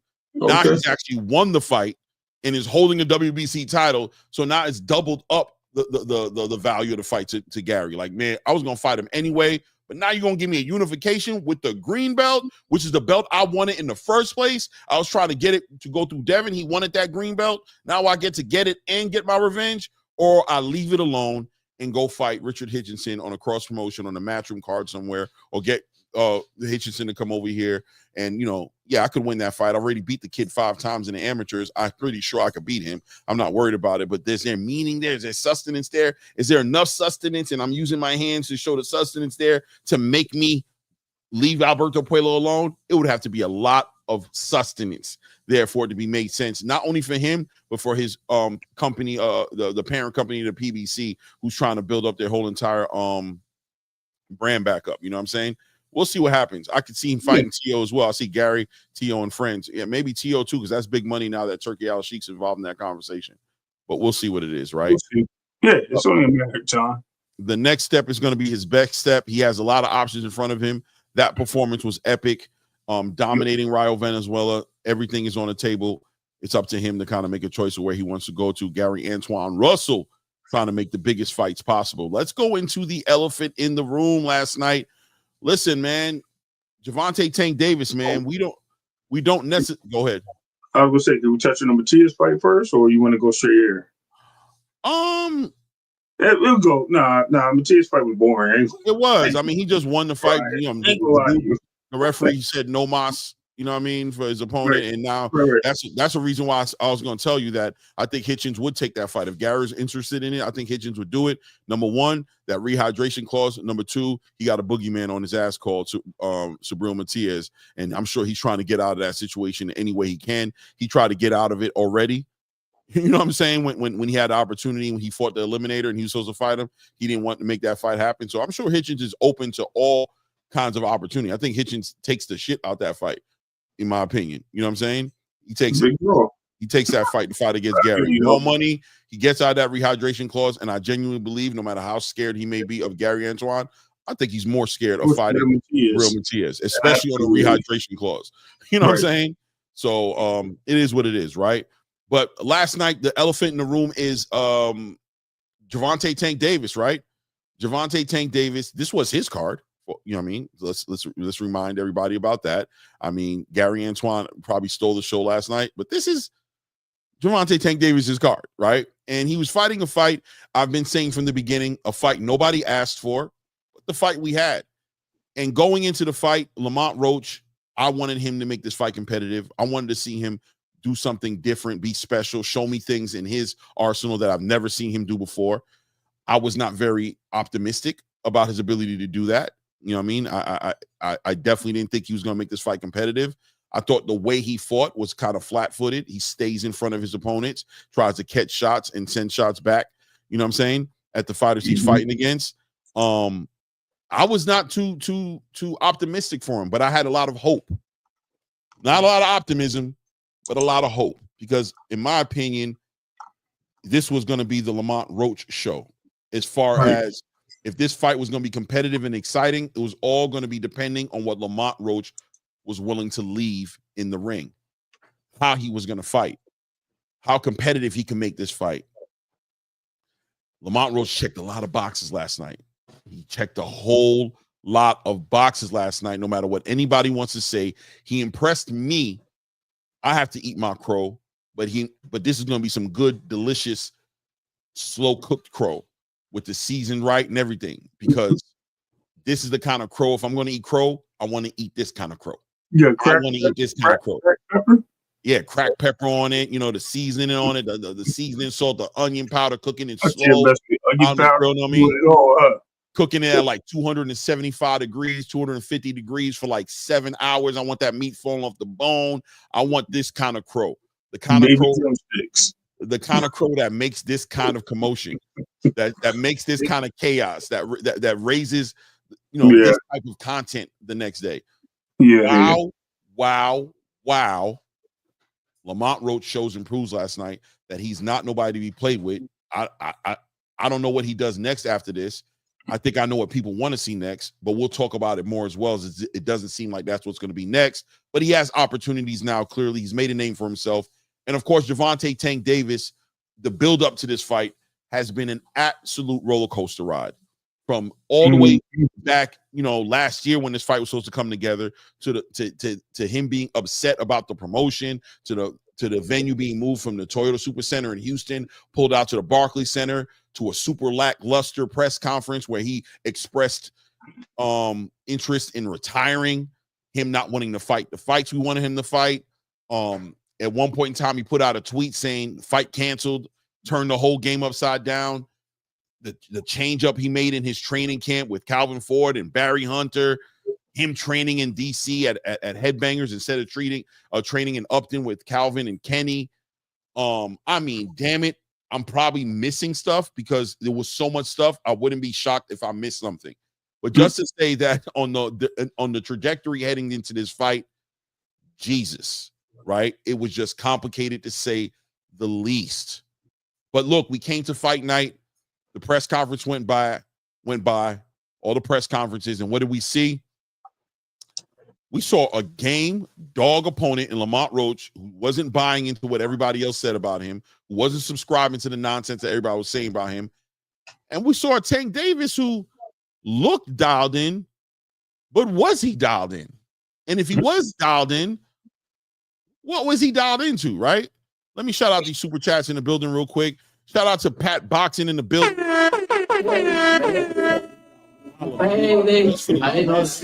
I appreciate it, Pat. Thank you so much, man. Thank you so much. And shout out to the GOAT 95 with the $10 hot was a product. Tank being 1 foot in the sport, 1 foot out of the sport. Tank and Shakur said Lamont was the most skilled fighter that Tank fought yet. Fans just overlooked Lamont. I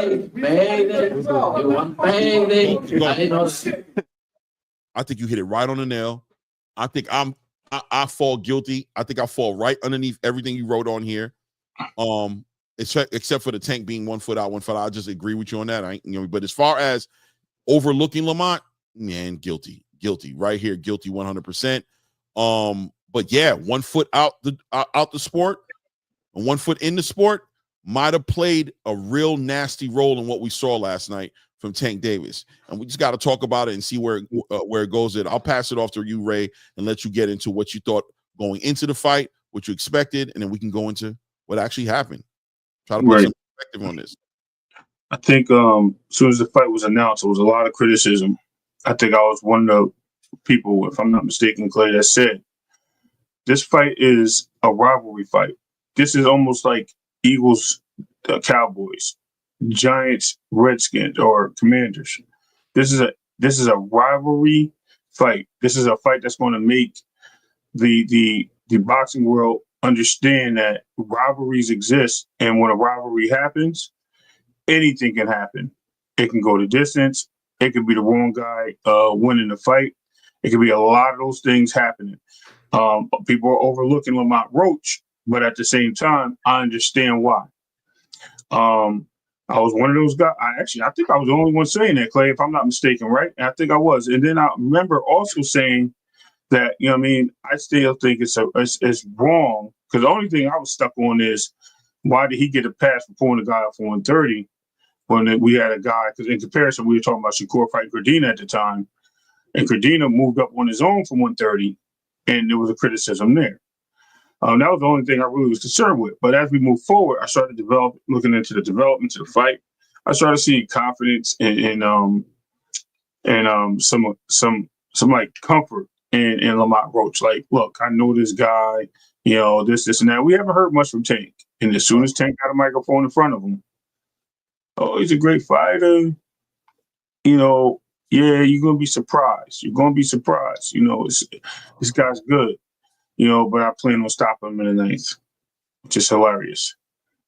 As we got to the fight and it happened, no surprises, but a lot of gifts to open, basically. Tank looked very not Tankish. Tank looked like he was having too much fun, and the fun actually backfired on him. Looked like he wanted to set up things, and he couldn't set up the things he wanted to set up. And Lamont, to all the credit, looked focused. He looked like he was somebody, like he said, I'm going to take this belt from him, rematch him, and then go fight Ryo at 140. Did he not say that? Yes, he did. Amen. Right? Okay. Let's keep it there. So now we are here today with a draw, an ugly draw at that. Like, I'll let you leave in the details, but it's just, ugly draw that didn't make sense to me or anyone else. Yeah, listen, man. It was an ugly draw, and obviously we got to talk about the elephant room. It was an ugly draw based off of a knee that Tank took in the 9th round. That's literally reverberating throughout the whole entire boxing space as a first of its kind. Most boxers and pugilists and pundits alike and fans are going on record to say that they've never seen something like that before, right? It was that epic to see Tank Davis get hit with a right hand, back up a little bit. Lamont kind of shoots a left jab at him that kind of touches him but doesn't really touch him. He backs away, kind of playing with his eye, takes this knee. The referee begins counting to 8. He walks over to his corner where he instructs Calvin Ford or somebody to go ahead and wipe whatever was in his eye out of his eye. And if you guys pay attention to what happened in that corner, most of the people in that corner weren't trying to do that for Tank because they understood that that's a disqualification. They're not allowed to do it. It seemed like Calvin was able, if you pay attention, Tank had his head in the corner, outside the right side of the corner. Yeah, he was screaming to Barry Hunter, probably Kenny Ellis out there. Yo, I just need a towel. They kind of hesitant, like, yo, hold on, what you doing, champ? And then he goes into the left side where Calvin's like, F it, man. Let's just get it done. Let's just wipe his face and get before we get disqualified, right? The referee's counting. Tank gets back in position to kind of be back on the fight. The referee's confronting Tank, like, what are you doing? What is this? That. Tank communicates, oh no, something was in my eye. We good. Let's kind of like dismisses him and just tells him to get the fight going. The referee lets him know, man, it looked like a knockdown to me, man, but don't do that again. That was diabolical. And clearly, at the end of this fight, made a huge decision as to who won the fight, how the fight ended up. Because you include that knockdown, you're going to see Lamont Roach should be the winner of this fight and new WBA lightweight champion. People might want to push back at it. It is what it is, right? It's in the past regardless. There's nothing we can do about it, but I don't think you're going to find too many fans or content creators in this space who are going to say anything less of that was a knockdown. And if it was a knockdown, that means it was a 10-8 round. If it's a 10-8 round, then that draw moves over to Lamont Roach's side of the conversation, and he becomes the new actual, on facts, just off points, however you want to look at it, becomes the new lightweight champion of the world. It is what it is. So the fight leaves a bad taste in the boxing space's mouth, but if we want to move forward and be honest, I think what happens afterwards in the post press conference meeting and what Tank was saying holds even more weight, right? That Tank's not going to give this guy a rematch in his next fight. That he thinks he's going to go fight somebody else. The guy he didn't call out? On the back end of, and shout out to the Cerebral One. I'm going to shout out the Cerebral One, puts another $5 in the building. So, I got a serious questions. We know Tank starts slow to study, but could it also be due to a stamina issue because he never sustains pressure for all 12? But he looks pretty durable. Yeah, I think I'm going to say like this. I don't know if I've ever questioned his stamina, but I'm going to tell you, last night's performance and everything that happened, it's reasonable to question everything at this point. It's reasonable to question everything. You know what I mean? Like, I don't know if I'm ready to sit here and say that, I've questioned that before, because I don't, but I'm going to say performances like that with taking the knee and the way that fight ended up, it opens the Pandora box to a whole lot of conversations. And this may very well be one of them, right? But going into just where I started, coming full circle where I left off at, as far as him not fighting Lamont Roach next and him saying he has 4 fights now that he has to kind of take care of. It kind of, this game with Tank and even the reaction of the people in the Barclays Center booing him, the hair grease in the eyes, the hair just getting done. I mean, it's just at the end of the day, I think people are really kind of getting exhausted by the Tank Davis experience, I'm going to call it. You know what I'm saying? That's been going on for the past 9 months. It's been an experience, to say the least, and you just find that a lot of fans are starting to become a little thin on it. Where are you at with it? First of all, the memes are going to be made. Let's put it that way and start there. Number 2, Tank looked like he just didn't take Lamont too seriously. He looked like he was just in there. Like I said, he was just in there jab for jab, punch for punch. I've seen Tank box a million times. He wasn't even landing. His jab level was like sometimes 0 in rounds, bro. He wasn't even throwing the jab much. He wasn't trying to close distance. He wasn't trying to measure up the fights. And he showed, in my opinion, that he can get in and out when wanted to, but he wasn't consistent with it, right? So it looked like it was either a big threat from Roach coming, something he knew, or Tank was just, like I said, playing with the food and was like, yo, listen, I'm going to play with this food. And it just went wrong. As far as the knee and stuff, yeah, that was diabolical. I don't want to blame it on hair grease. Y'all can call it what it is. Rich, I know you're in the building. Salute to my brother. But that dude had the same cornrows for the whole week. I ain't seen him change them. They're the same lines from day 1 to day 4, which is yesterday. That nigga didn't get his hair redone. I don't think he had a reason to get his hair redone. And that's nasty work for this dude, bro. To say that he got hair grease in his eye when his cornrows is all on the side. Ain't nothing moved this way. So it is what it is. Maybe it dripped. Pause. Maybe the grease I mean, dripped. that's basically what he said, right? And that happened. I'm gonna be real with you. I know Yeah, that yeah, happened. yeah, I get it. So why not say sweat got in my eye? Which is Because degrees, because he said degrees. I don't think it was a lie as far as the reason why he took the knee. I think he did feel burning in his eye. oh, I know, I think, that punch, that hook wobbled him, bro. He was, yeah. I don't think it was no wobbling because he got hit with harder shots. He Man, got actually wobbled if and you he watch didn't him, choose to take the knee. when he got hit with that hook, he went back. He like did a little jerk, made a face, and then he got hit in the forehead with a weird like jab, weird jab or a straight, whatever it was from the left side, right? Because he's left-handed. So it was a weird hit in the forehead, and then he looked like he touched him fully, and then he just like backed up and went down. So it looked like his equilibrium went off for a second with that hook. I could be wrong, but that's what it looked like to me. No, it could be that. Maybe he was off on his equilibrium, you know what I'm saying? But I'll say like this. Let me tell you like this. If it was his equilibrium, the way he ran over to the corner would have been more of a staggering.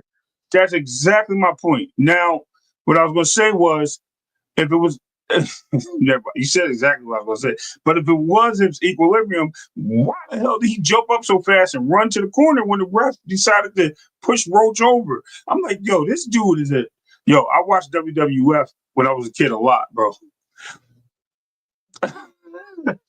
I think crazy truth, work. I think the truth being there is not far-fetched. I think people want to make it like conspiracy to a degree, and I think the reality is he had grease in his hair or a product in his hair. He was sweating. It dripped down into his eyes or got pushed into his eye with that jab. He tried he saw it burnt him a little bit. He took the knee. I think he off the strength of the knee he took, he kind of took his own A-side face of boxing privilege to run over to the corner and get his face wiped. There's a good chance he didn't know that was illegal as far as him getting cheated on. I think he weighed out it being a knockdown. Like, F it. You're going to count to eight on me. Let it be what it is. I think I think the highlight goes on to the ref. I don't put that highlight on Tank like that, right? I think what Tank did was what Tank did, but I think the referee just handled that straight up like an amateur, like that. It just made it look corrupt. It made it look like boxing, the corruptness of the boxing on the PBC off the strength of protecting Tank. What people have said many a times before about the PBC protective company, right? Like just having the referees and everybody involved in this, the judges involved in this, knowing that Tank doesn't really need them like that, but them always being prepared and on protocol to have a certain perspective when it comes to making these type of decisions. And I think this was a horrible decision made by the referee, kind of exposed boxing in a crazy way. And I think more significantly than what it exposed was on the back end of the whole boxing space, trying to hold Turki Al-Sheikh accountable for letting his fighter know that he was down 2 points, where they can't even necessarily prove that he went over to the judges and got that, where there was an AI judge, there was an unofficial score a judge as far as Chris Mannix's card, and obviously on his own accord could have been keeping track of the points himself, just keeping track of the points himself, sitting directly next to Frank Warren, who I can almost promise you was keeping track of the score. You know what I'm saying? But still, I hold Turki accountable for what he did. But on the back end of painting this picture of the corruption that's going on in Saudi Arabia with boxing and why nobody should go over there and compete, here we are in our own homeland right here in New York watching something that's the most diabolical thing I can say I've ever seen inside of a boxing ring, where a referee started counting to 8, calling it a damn knockdown, changed his mind and said, okay, let the fight go on. And then you see the fight end up in a draw, and you see how significant that call was in round 9 and the big difference it actually made and what was going to end up happening in this fight. I think that's what makes this really significant. That's what makes it kind of crazy. You know what I mean? Let me shout out these two the color in the chat real quick here. Shout out to J Pitt City in the building. J Pitt City says great fight, nasty outcome. I was arguing all last night. I'm sure you was, J Pitt. I'm sure you was, brother. I have no doubt about that. Shout out to hold on a second right here. New Orleans. What is it? Hold on, let me see here. New Orleans. Hold on a second here, bro. the New Orleans Nolans with the $5 another. Tank did not underestimate Lamont. Just was clearly the better boxer last night. Yeah. I mean, I can see both ways. I don't know if he underestimated him or didn't. I think there was a little underestimation to a degree, being that he played a lot of games I thought he shouldn't have played. I thought he took off weight. I know he's processing data and all that good stuff. You know what I'm saying? But y'all, the time, those first 4 rounds was nauseating to watch. Tank was clearly not engaging. Clearly, there was just this in between him and Lamont, just a little bit too much. It was a little too cordial in there for those first 4 rounds. You know what I'm saying? A lot of wasted rounds. And then, the antics, you know what I'm saying? Going through with the antics. I didn't appreciate what I was hearing in the corner. Calvin Ford talking to Tank about giving me 2 out of the next 3 rounds. I thought that was weird talk. I think whenever I hear rounds, my mind goes into a lot of corrupt space. You're managing rounds. Like, you're not just trying to win the fight. You're prepared to lose rounds. And you know what I mean? That was just weird within itself. Tank's confusion with what round it was in the 12th round, I thought was weird as well. He was just so focused on, okay, it's time to do that now. I don't know. It was just a lot of weird stuff going on. I won't jump into my conspiracy bag on the show and put a jacket on somebody who might not deserve a jacket. I am going to let you know, though, it raises eyebrows. When you see the knee, when you hear the round conversation, when you see what's going on in the corner, it just go ahead, Ray. I was going to say, could this be a point he's making also by saying, and this, I hate to throw this, you say you don't want conspiracies, but let's just check it out. Something he said in the interview, right? He didn't want to go to Riyadh because he would have to knock this guy out. Could he be making a point that, listen, this guy came to PBC and he's not going to win unless he knocks me out? This is exactly my point. Could he be making a point by any chance? Like, listen, the reason why I say that is because Tank is a very smart person. A lot of people think he's not, but he thinks about a lot of things and he says things and then he goes out and shows people things without revealing that he's showing them. Like, sometimes you got to dig deep to figure some of these things out. But is that possible? Yeah, Fight Sports Talk. We are going to drop the link soon. Yeah, is that possible? Is that possible that he put the play on, like, look, PBC on my side. Watch this. This guy need to knock me out, and I'm gonna show y'all. This is the same reason why I won't go to Riyadh, because this is what happened if I went there in Fort Devon.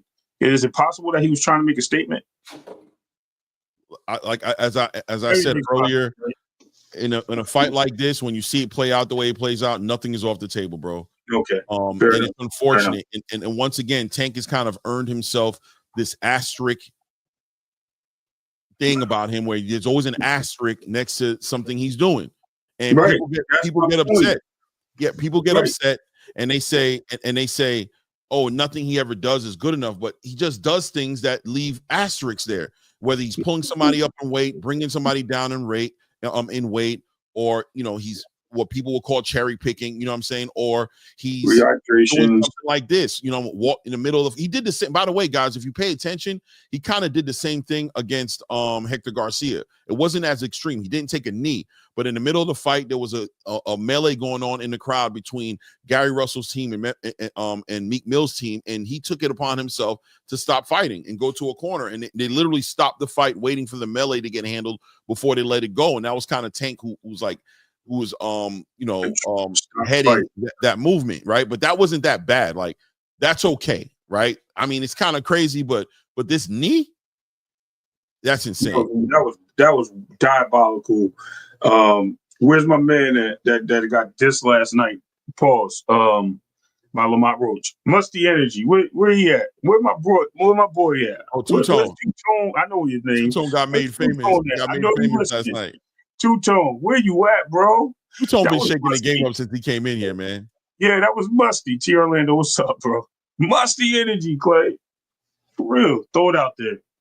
Press one. Shout out to Champ Side. He out there cooking too. Yeah, definitely, man.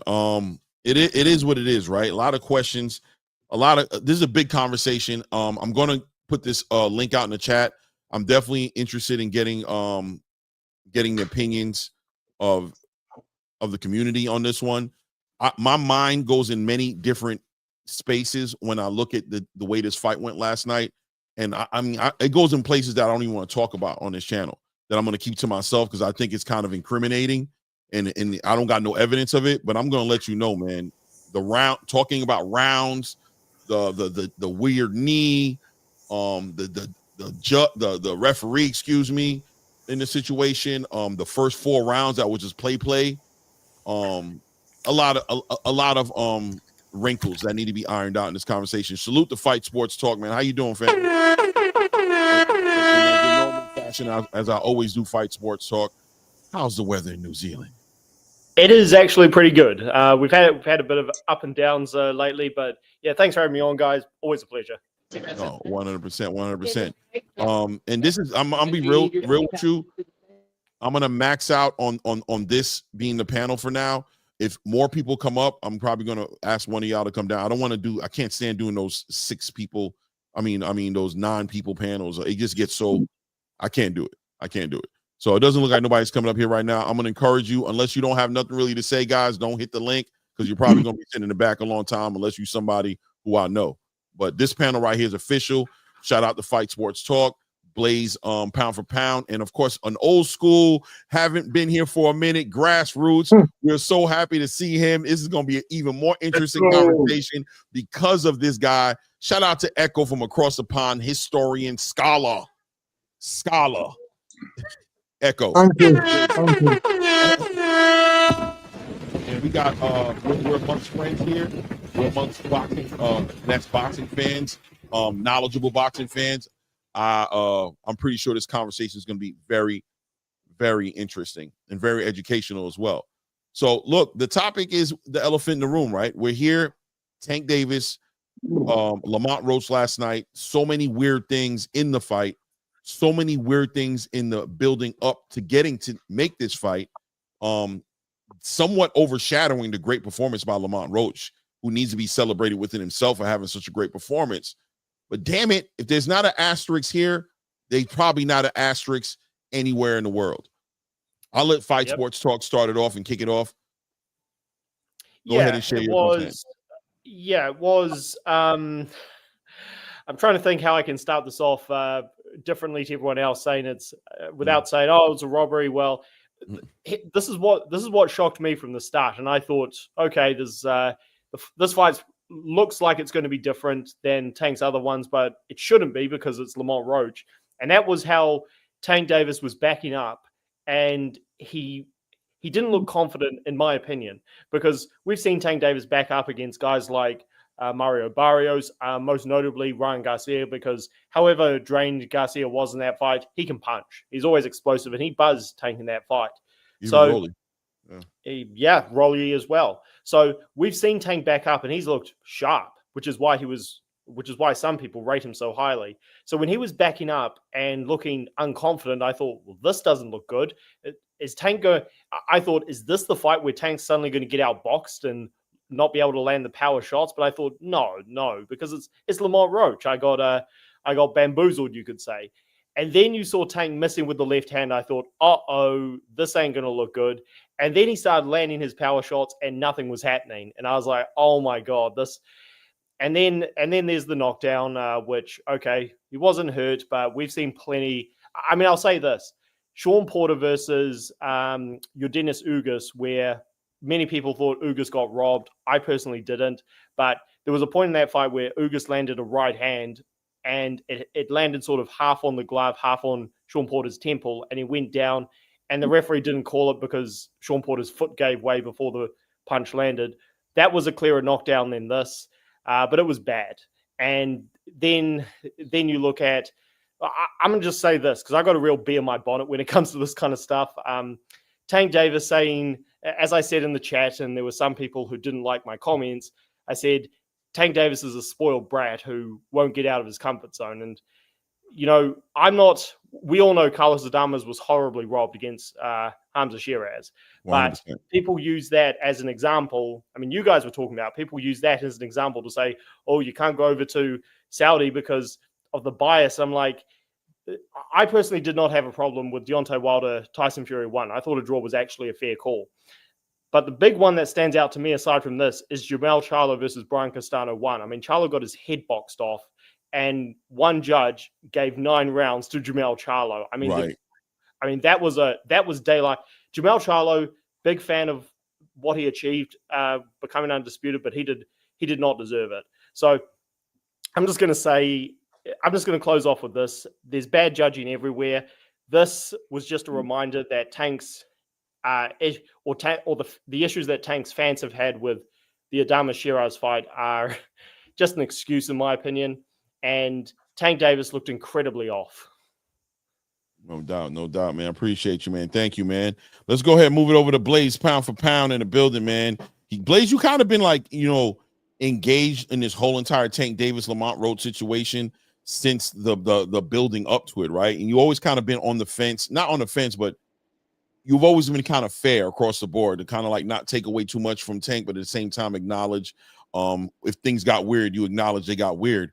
I'm definitely interested on your take and what we saw last night in the ring. What were you expecting going in? And, how does it sit with you with the whole decision, with the way the fight went? I mean, first, I think me, you, and Ray all had a consensus. We was all agreeing that we didn't see nothing from Roach that give us any indication that it would be the type of fight that we seen. So let's start there and let's give Roach his props. Because first and foremost, and then when you go back and look at his tape, he squared up with Tank like he squared up with everybody else. I know even earlier yesterday, I was watching him fight Hector Garcia, and how he brings it to him. And, he stepped to Tank the whole fight. Tank was on his back foot. There's one thing that's interesting, man. You got these biases and these expectations. You watch Tank and you're like, all right, he starts off slow. Then you get some expectations in the mid rounds. Then you expect for him to land his shots. And then you see him land his shots. And then I'm like, all right, he going to hurt him. And then he don't hurt him. And so what I seen what I seen. First, what I seen is that we can go in the copy box. People don't like the numbers, but, first and foremost, Roach is highly more active. He threw 121 more punches than Tank in that fight. And he outlanded him slightly, right? Now, there was like 9 out of 12 rounds in which they were like the punch difference, the land difference was like 3 punches. So it was a very close fight overall. I can get with the argument with people about Tank saying, all right, Tank might have landed some more power shots over Lamont's output. Okay, we'll give you that. But what I seen was a very close fight. And what I'd seen is what I seen in that 9th round. That was clearly a knockdown. Now, I've been trying to find the replays because for some reason I bought the pay-per-view and they won't let me watch it. I usually get 48 hours to watch it again. And my shit shows prelims. And so I'm pissed off about that because I can't go back and rerun this fight round by round to really get an analysis of what I seen because I was clearly biased for Tank. And Roach pulled a phenomenal performance from round 1 to round 12. Definitely in those championship rounds, he definitely showed up and bring it to him. Took Tank's hardest punch and ate it, and also gave it back. But that 9th round, when that knockdown, that was a knockdown. And I've been trying to get to the replay because when I first seen it, I thought that the ref started counting and then he stopped. And then I might have seen a clip where I thought it looked like he said he called time. But nonetheless, that was utterly ridiculous. Not only did he take a knee, then he ran over to his corner and they wiped his face off. What type of shit is that? Like, let's call it how we see it. What is this? This is ridiculous, right? But I think that put it over the top for Roach. And Tank knew that was a knockdown because when he took that knee and got up, he fought from behind. And he tried to turn up in that round to get that 10-8 back. So he knew when he took that knee that it should have been 10-8. Even he knew, even when he caught it as taking a knee. So he knows what he did. Now, and so, the controversy, this is where this controversy comes in. And this is why boxing and these sports be bogus. And this is why I don't bet on sports because of this right here. Because just imagine you got Roach going in 25-1. If he would have won, he would have broke Vegas. You feel me? Everybody who put their money on them, smart people who be like, all right, I can play the odds. I'll throw a little bit of money over here for a bang. There was probably a lot of money on Roach. And you watch these damn refs or these judges, pull this nonsense, particularly with the 113, 115. I don't know. I don't agree with that judge. I clearly think Lamont Roach won this fight. At the very least, it would have been a draw. And then if you count the knockdown, then it puts him over the top. Like I believe Lamont Roach won. Now it was close. So when it comes to these split decisions and draws, that's arguable. But the only problem with this majority draw is you got that knockdown that wasn't counted. So that's the issue that I have with this fight. That's the only issue that I have with this fight. If it was a draw straight across the board and that knockdown was counted, then I could respect it. Right. But that knockdown wasn't counted. And if it was counted on two judges' cards, it would have been a majority decision to Lamont Roach. And so, I seen what I seen. I mean, I don't know what the hell Tank was talking about at the end, talking about his rematch ain't next and all of that. Like, he's crazy. Because I'm a big Tank fan, and I even take away from the legacy. I like Tank as an entertainer.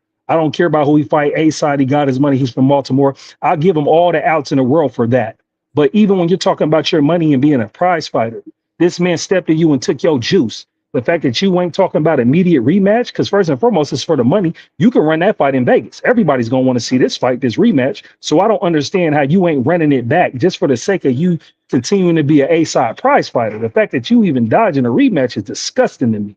So hopefully he get his mind right, he shake it off, and then he figure it out and come to it.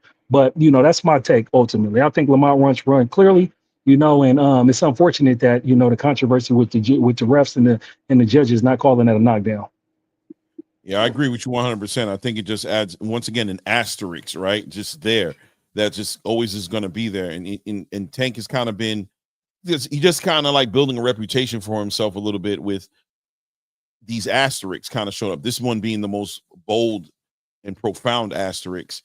But regardless, man, just wanting to see something straight across the board from Tank. No controversy, just a fight amongst his peers, amongst his contemporaries. No weird rehydration clause. Don't bring nobody up. Don't bring nobody down. You've done that. That's cool. But we're looking for these other fights. And when you see stuff like this, it is kind of discouraging. You know what I'm saying? And you just want to see him do better. And like you said, the post-fight conference was just like, what are we hearing right now? It is what it is. But I'm gonna pass it over to Echo in the building. Salute to the OG Echo in the building. How you doing, Echo? How's I'm the weather? good. How are you? How are you and Ray? How are you doing? We're doing great, man. We're doing great. What you been up to, man? We haven't seen you in a while. You been okay? Everything all right? Yeah, I'm good. Yeah, I've been watching you, but I've not been able to watch everything, and I've not had time to reply or come on and like I am now. So yeah, but I've been watching you and Blue Blood as well. I've been watching a few of those as well. Awesome. And what you was talking about the other day or the other night, I was watching that, and I agree with everything you said. So, but I've got my opinion of the fight, and I'm probably going to hurt a lot of people's feelings. What I'm going to say, but I don't really care. I only say what I believe. I don't say what I feel. I don't go into my feelings. But he definitely lost the fight. And if it was a draw, and as the cards gave, it should have been a 10-8 round, which would have given him the win. So he was robbed. Right. But that's as close as you can, you can get. I mean, I would have given it 8-4, to be honest. Because that's how I judged the fight, 8-4. I did. Including the knockdown? No, that was normal. Wow. Can I ask this to you, Echo, or anybody in the chat? Do you think there should have been a disqualification for the corner touching the fighter while the fight was in? Yeah, you're not allowed to do that. Only the referee can send you to the corner. Right. And they're not allowed to do anything in between the corner. They shouldn't even be doing anything like that. That's why sometimes they'll put the gum shield in and they can't even give them instructions. They're not allowed to. Not allowed to do any of that stuff. 100%. They can't do anything. That's the rules. And any part of your body that touches the canvas, whether it's your knee, your foot, your elbow, whatever, your fingers, whatever, it's considered a knockdown. Yep. And there's no if, buts, and maybes. That's in the rules. So that definitely should have been a 10-8 round. But I'm not surprised about the result, to be honest, because I mentioned in the chat, I don't know if you watched what I was saying, and I said to Rascal, I said, whatever you do, don't be surprised about what can happen. Because I watched Roach, and he's fundamentally sound. He is, and Styles make fights, and I knew. Well, I believe because after watching the Devin Haney sparring, I saw that Tank had quitting him, because if you watch that fight or that spar, he was the one wanting to end that. Yeah. He was the one walking away, turning his back, going to the corner, looking at the ropes. Haney was never going to give up in that, and he never gave up in the Ryan fight. So it showed me a lot of character, and for somebody to stop the fight and walk back to the corner. I mean, look at Amanda Serrano. She had a gash in her eye, which was so bad against Katie Taylor. She didn't even touch that cut, let alone complained about it even. And she didn't take a knee. Right. So you can't compare the two things. You know what I mean? Right. I mean, Muhammad Ali, like I said, 1964, when he fought Sonny Liston, he had a liniment in his eye. He didn't take a knee. Right. And Echo, being a historian or anyone else that just want to touch on this, Right. How do you compare this draw to Leonard Hearns 2 as a draw? This is it is. But the thing is, the Leonard Hearns thing, he got knocked down twice in that fight. Right. Leonard. But Leonard admitted that he said, "I'll give this to Tommy." Mm-hmm. You know what I mean? And in the first fight, if you look at the first fight, David Pearl stopped the fight, but Hearns never touched the canvas. And if he'd have grabbed him in the last in the 14th, he could have probably done the 15th. You know what I mean? So I mean that was in 87 was 88 was the second fight, and 89. 89. Okay, 81 was the first one. The first one was in 81, 16th of September. Right. 81. That was the first one. Right. Yeah, that's interesting, because the reason I think it's so interesting is obviously this. Okay, hold on. I think you got some wind blowing. We got a little feedback coming from you, Fight Sports. There you go, Sport. Yeah, there we go. I do think it's interesting though that with the antics of the knee and the towel and the disqualification that could have been there, at a minimum a knockdown, not a disqualification. Sure. Do you guys on the panel think that this sheds any light on fights with the Devin Haneys, fights with Shakur Stevenson, or even Keyshawn Davis? Does this put perspective on they could all beat him? They could all beat him on the night, for sure. Because Devin Haney's proven that he's got a lot of balls. I mean, he got up against Ryan. He got officially knocked down. Was it 3 times? Isn't it? Right. He touched the canvas 5 times. So that proves he's not going to give up. Right. And he's always going to be in the fight. He's always going to be in the fight. Where I saw quit last night. What about you, Fight Sports Talk? Do you think that this sheds any light on as far as did this change your mind or put some perspective on this whole entire Shakur Stevenson, Keyshawn Davis, or Teofimo, or any of the contemporaries that we want to see fight against Tank? Did this put any perspective on that for you? Well, first of all, does my mic sound better now? Yeah, you sound good. Talking, yeah. Okay, cool. Well, not really, because I already knew going into this fight that either of them can beat each other. Like I've been saying on every show I've been on, that Tank, I think Tank knocks out Keyshawn Davis. Although after yesterday, I'm even questioning that. But as far as Devin Haney, Lopez, etc., Shakur, those fights were always competitive to me. So seeing Tank struggle like this, it actually, my instinct is to pick against him in all of those fights.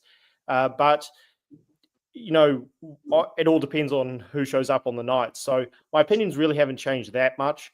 I do think, again, this puts into perspective Tank's attitude, because again, I mentioned the Charlo Castano 1 fight as another example of a blatant PBC robbery, but this Lopez, he's had some very close decisions himself, but he never stopped giving it his all. Whereas Tank looked very discouraged last night, and like I said, from the first round backing up, it just looked awful. Devin Haney did go over to Australia, where the first time they did try to rob him. Because they gave Kambosos 4 rounds, which is 2 or maybe even 3 rounds too many. So there was always that possibility. And I thought Lomachenko beat him clearly, but he showed character in that fight. So Devin Haney, I didn't actually go off what Echo said. I didn't actually maybe I didn't look closely enough, but I didn't see Tank Davis showing questionable character again in the sparring with Devin Haney, but his attitude towards not wanting to take the risks that these guys have definitely shows that Haney, and I've got plenty of criticisms of Haney that I do with any fighter, but the kid's got character. And Tank Davis, because he's always been in his comfort zone, not just him, but any fighter, you question, well, what are you going to be like when you get out of that? And we don't know if Tank will ever get out of that.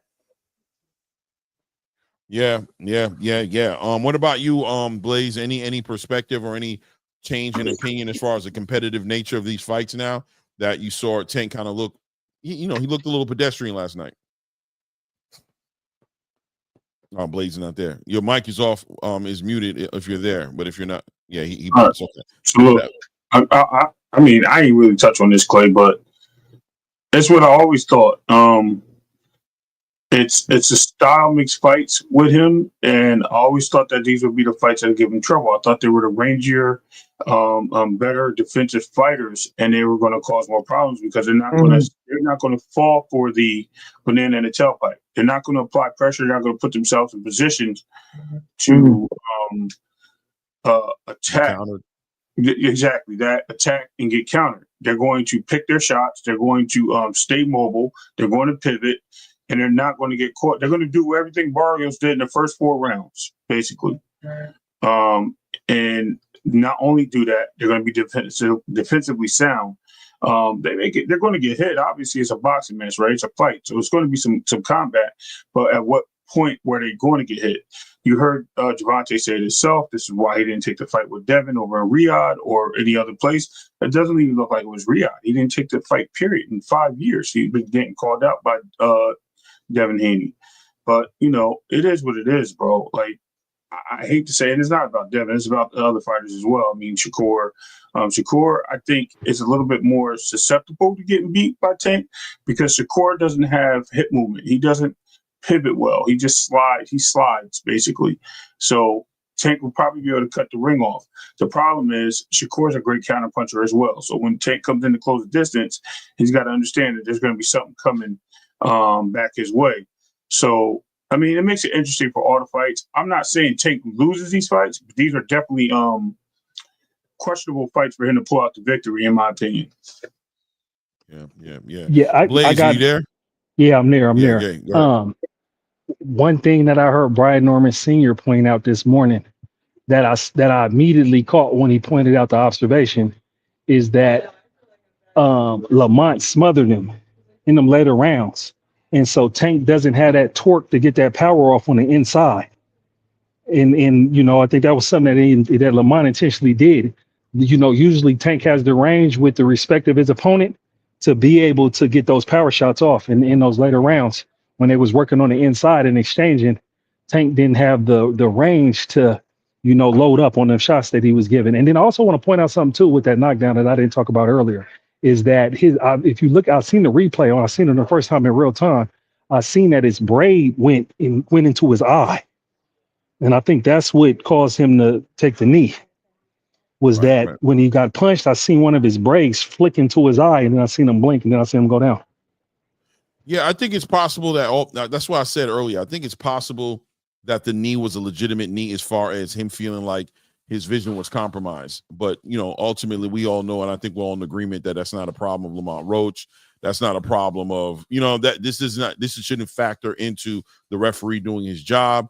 This shouldn't factor into him getting his face wiped when he shouldn't have been touched. He should have been disqualified or at a minimum had a knockdown. Him legitimately being just, let's just say, transparently honest about what got him down to the knee, that's his business, right? We're not in his head. We don't know how true or not true that is. I don't look in my head. I'm not going to sit here and try to be some expert about having braids and, you know what I'm saying, and grease falling in your eyes. You know what I mean? I'm not going to be the guy to speak on that.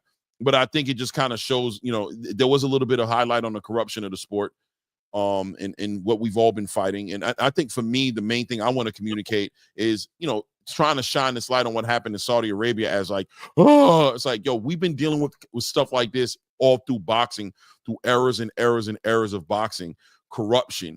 You know what I mean? Just this could have had, like I said, I thought it was weird, the round talk in the corner with Calvin. Give me I need 2 out the next 3, and what round are we in? And rounds, I don't know. Like, you know, it could be innocent, but at the same time, it's just like, you know, when you're dealing in a world where gambling is illegal now in America, and all those things are going on, and you see him take off the first 4 to 5 rounds, not really engaging. You know, a lot of people felt like he could have pressed it a little bit more and didn't. The relationship they had outside of the ring, him training in DC and not training, you know, in Vegas or in Miami or, you know, in Upton, not working with Calvin, Lamont is in DC, you know, just so many different things, the changing of coaches. And then all of a sudden everybody came back together. You know, like, just asterisks, just little questions everywhere. Boxing in general has just been full of corruption in so long that you can't push it past anybody to do something or to move in a certain way, right? And just to kind of highlight and how ironic it was that the following week after an event in Saudi Arabia where everybody wanted to scream the biggest from the top of the highest mountains corruption, you see something like this last night. It just kind of puts into perspective what boxing is. We all want the rules to be followed. We all want this to be honorable and to be moved in a certain way to where as fans we can believe in what we're seeing. And just like you said, Blaze, earlier, that's why you don't even bet on boxing, right? You don't even like betting on boxing because you recognize the amount of corruption that's in the sport. It's just everywhere. It's rampant. It's everywhere. On any given Sunday, it can be your favorite fighter's turn. You know what I'm saying? I mean, it happens too often. It happens way too often for individuals to see what's going on here. Like, it, right. You know, there's way too much controversy, and especially like when the odds are the way the odds are. You know, right. Like I said, it was 25-1 for Roach, and Roach was clearly winning. And so, you know, then you get to, you know, it makes you wonder. Really makes you wonder. And like I said, this is a bad look. Like I said, it's one thing, like, we can give all the justifications. And like I said, Tank knew when he took that knee, it was 10-8. That's why when he came, when they got back to working, he was playing from behind. He really turned it up. That was like the most aggressive he was in that fight after, you know, that knee situation. But even more so than that is him going to that corner and getting his face wiped off. Like, what? That is really ridiculous. Like, you know, like, what they like, like, it's utterly ridiculous. And this is what gives a black eye to the sport, because it's like we're seeing these controversies after controversies in these fights with these decisions and these scoring, and we're seeing the individuals that are being favored, that are the main guys of these promoters, get this favoritism. We've seen it with Turkey. Now we're seeing it with Tank and PBC. Right. It just is what it is at the end of the day. I do want to move the need a little bit, move it a little bit towards Gary Russell and I'm not even talking that loud. No, you're not talking loud. What happened? Oh, I think he's talking to somebody in the background. Okay. I want to push this over to the Gary Russell and Rayo Valenzuela fight. I thought that fight was the fight actually on the card. I think it was the most competitive fight. Well, not really. It wasn't competitive at all, right? Let's be honest. But it was a great fight. Gary Antoine coming off of a loss with Alberto Puello, looking kind of one-dimensional, looking like he's having a hard time adjusting, and had a lot of questions going into this fight. And obviously, Rayo Valenzuela, as I stated earlier, coming from 135 to come up to 140, fighting Isaac Cruz, who was also really like a 135-pounder, taking that title off of him. But this was going to be his real test, right? This test right here was Rayo Valenzuela's actual first real 140-pounder, in my opinion. I don't know how you guys saw it. And Gary performed with flying colors, really put on a straight masterclass last night in the ring. Don't know if there's too much I could take away from him in that fight as far as things he needs to get better in. But here we are. I'll let Fight Sports Talk start this one off. He's been kind of quiet in the background.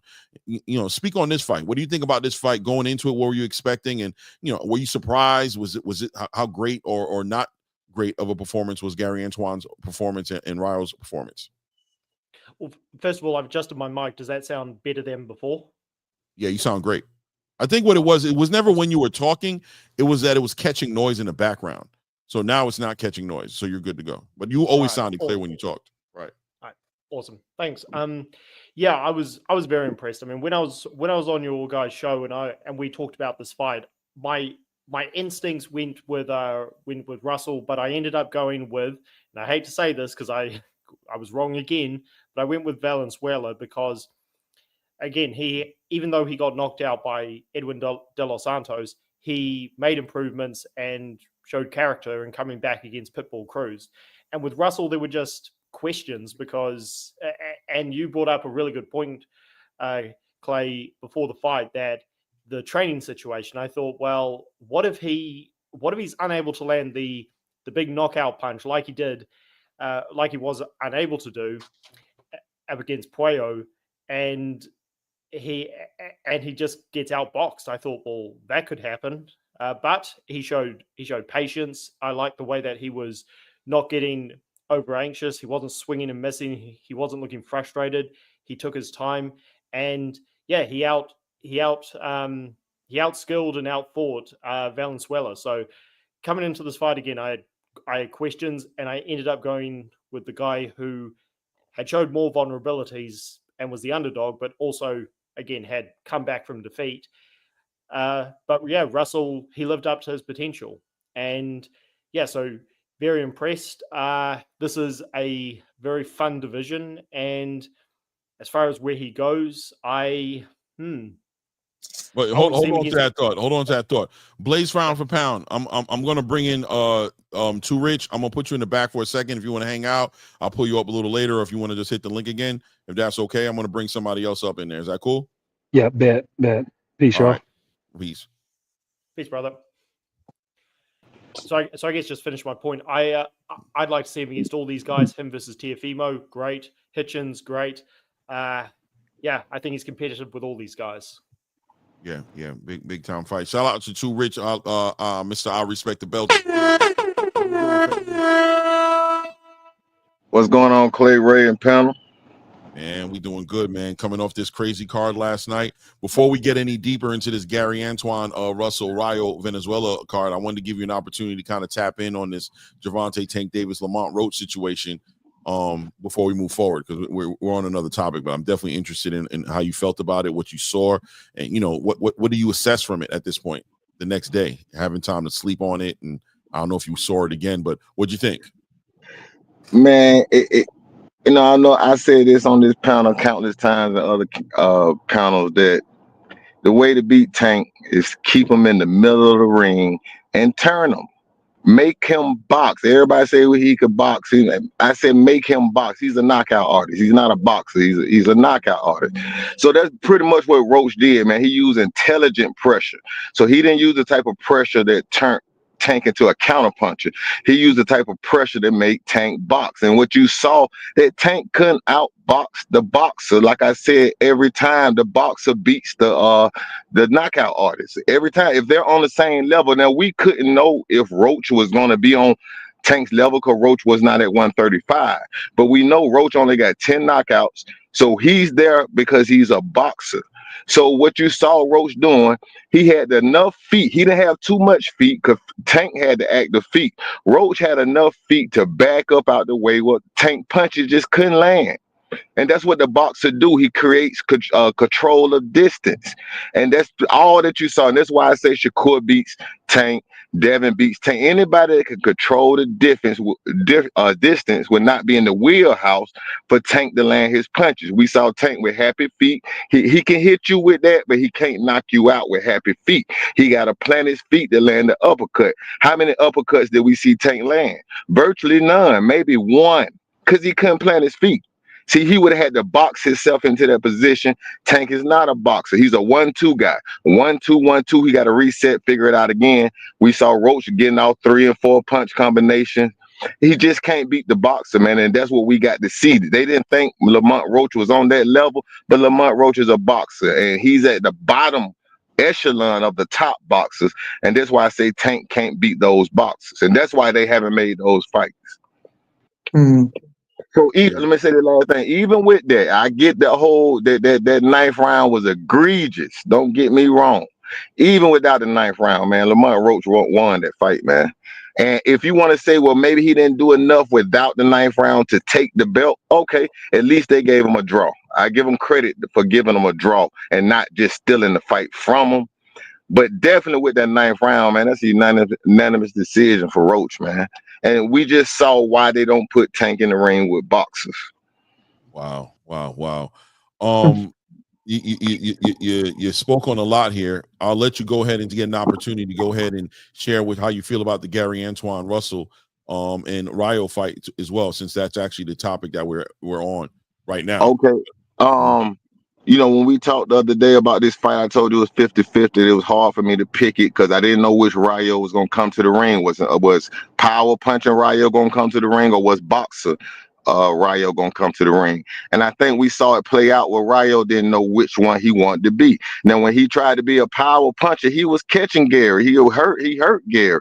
But during the fight, he did not know what he wanted to be, and that turned Gary into the boxer and the puncher.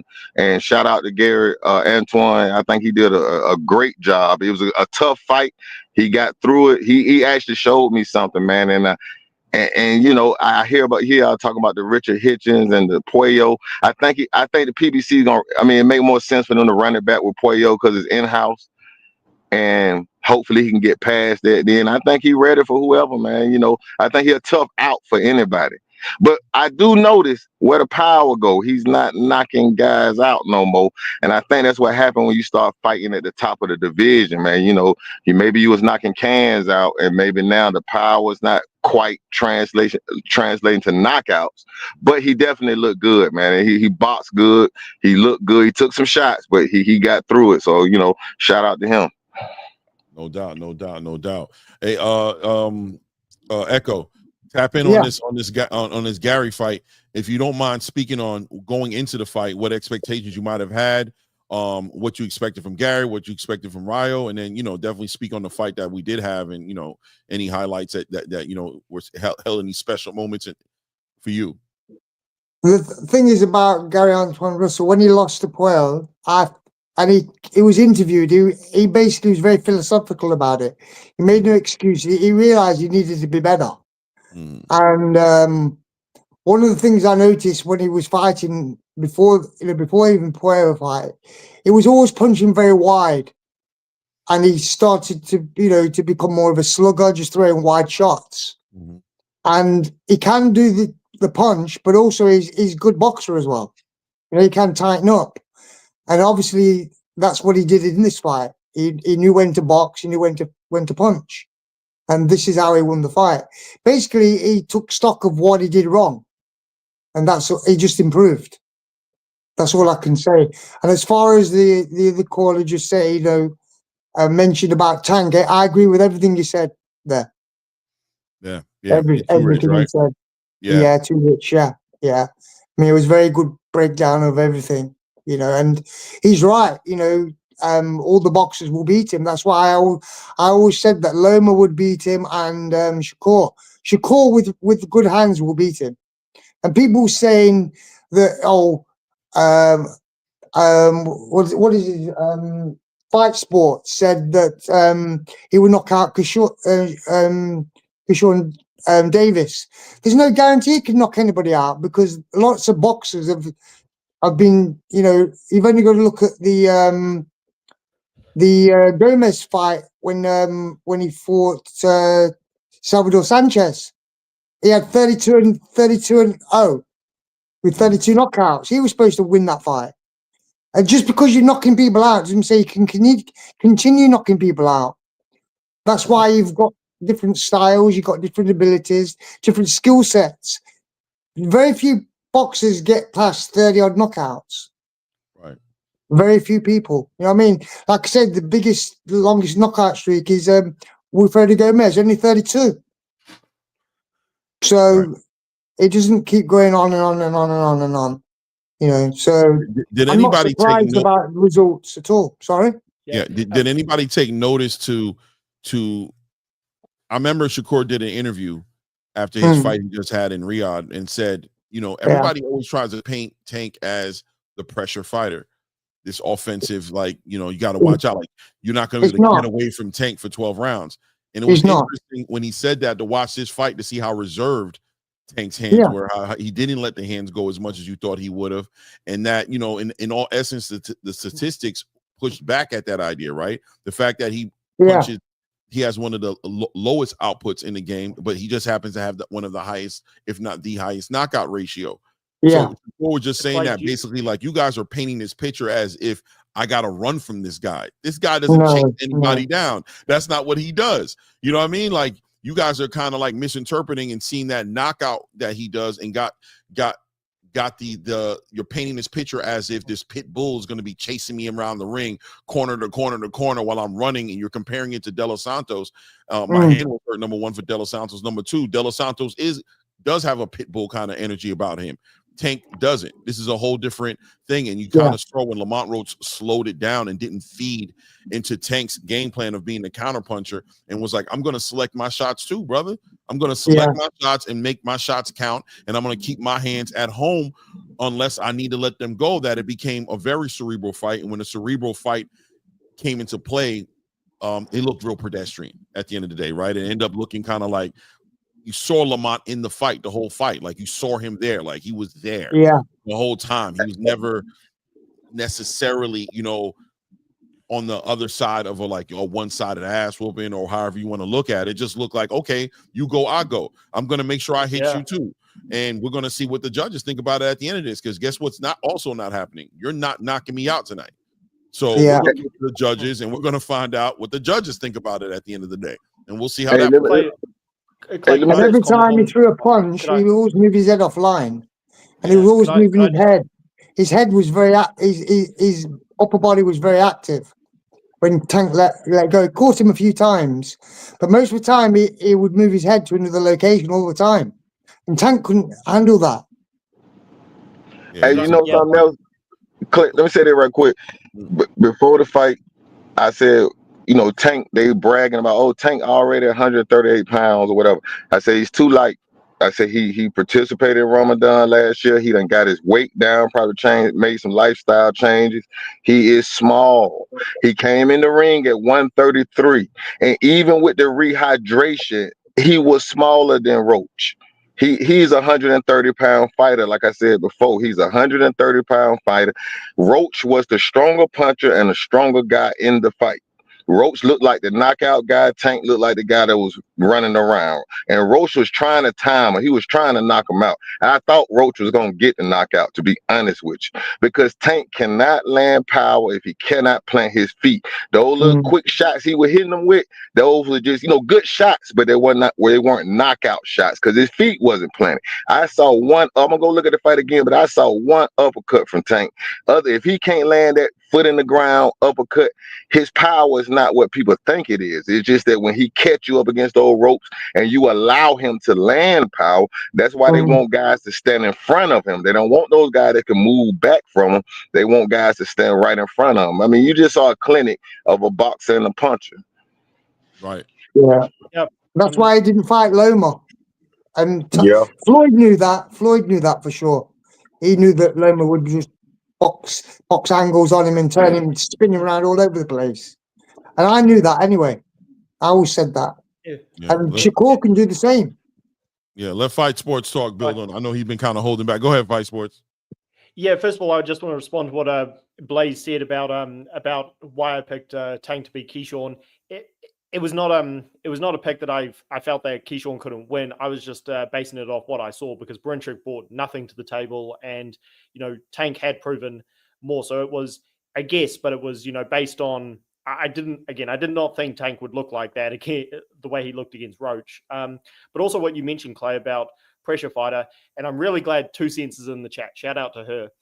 I was on her show, and there were a lot of people who disagreed with me because they believe that Tank will definitely beat Shakur. And in the end, I was put on the spot, so I picked Shakur. If the fight happened, this was before the Roach fight, and I felt that yes, Tank. When I've mentioned him as a pressure fighter, he's not like Chavez Senior, obviously, but I just felt that in the Martin fight, he showed that he can pressure guys when he needs to, which I thought that's what he would do last night. And this is why I felt Lomachenko, who again I think the world of, pulled out of the negotiations last year. But I'm starting to wonder, and again, I didn't want to say this before the fight because it would come across like I was obsessed with never giving Tank credit. But I do wonder because he got outboxed against Frank Martin. There's no question about it. But he made adjustments and he turned into a pressure fighter when he needed to. But I do wonder if maybe it's because Frank Martin was weak at the weight that he was able to do that, because there was none of that pressure last night. And it's if you can't pressure fighters, I mean, he's not beating even an old version of Lomachenko. He's not beating him. He's certainly not beating Shakur. And that's why, well, I knew before the fight, I would have picked Shakur to win. But the reason I knew the fight was competitive is because, one, we don't know how Shakur will respond when he faces adversity. But also Tank, we don't know if he could pressure for 12 rounds. I felt he could, but after last night, I'm starting to question that. So Tank could always pressure, but never like Chavez Senior. And based on last night, we don't know if he only pressured guys because they were weak at the weights. I think it's going to be interesting. I think the fight has taken on a whole new intrigue about it. I think people like the people on this panel have always been intrigued by the fight and kind of like know that Shakur has a legitimate shot at beating him. And obviously, the mystique of who's going to win is always what makes a fight intriguing, when the mystique is there. And it seemed like, over the past year or two that, people have been trying to snatch away the mystique of this fight between Shakur Stevenson and Tank Davis, trying to, make it sound like there was no real necessity for this fight to happen, that assuming that Tank was just going to steamroll this kid. Well, last night you kind of saw Tank get in the ring with somebody who wasn't drinking the Kool-Aid, who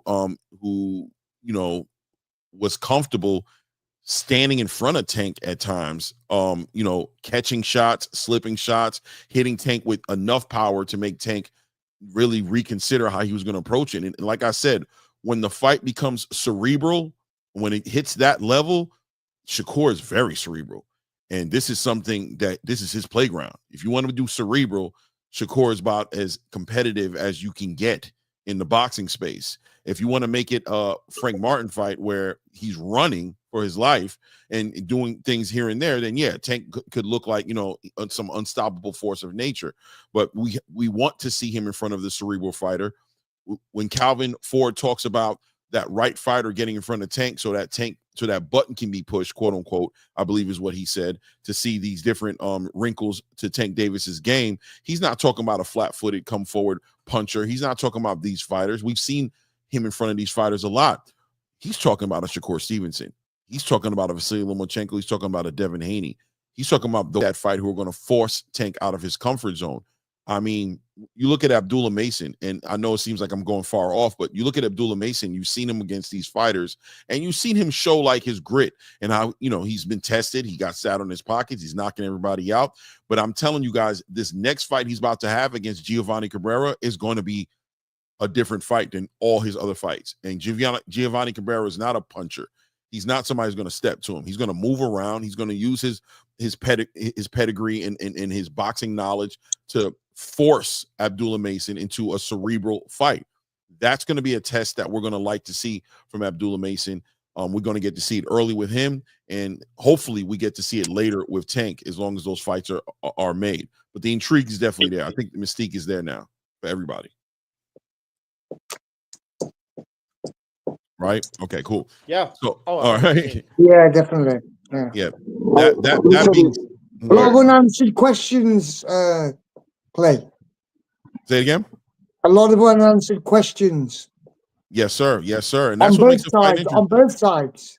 100%, man. I mean, you got Keith. Listen, it's not a lay down for Shakur. He has bad hands. We don't know how his hands are going to weather that storm. And once again, Shakur has also never been in the ring with a Tank Davis, right? So we want to see how he does against that as well. There's multiple different moving parts and intangibles to these fights being interesting, and why I don't want to put anybody outside and say real boxing fans, but I do feel kind of I do feel confident in saying that real boxing fans understand what they want to see and why this fight between Shakur and Tank is so intriguing. And Keyshawn Davis, who's bringing 100%.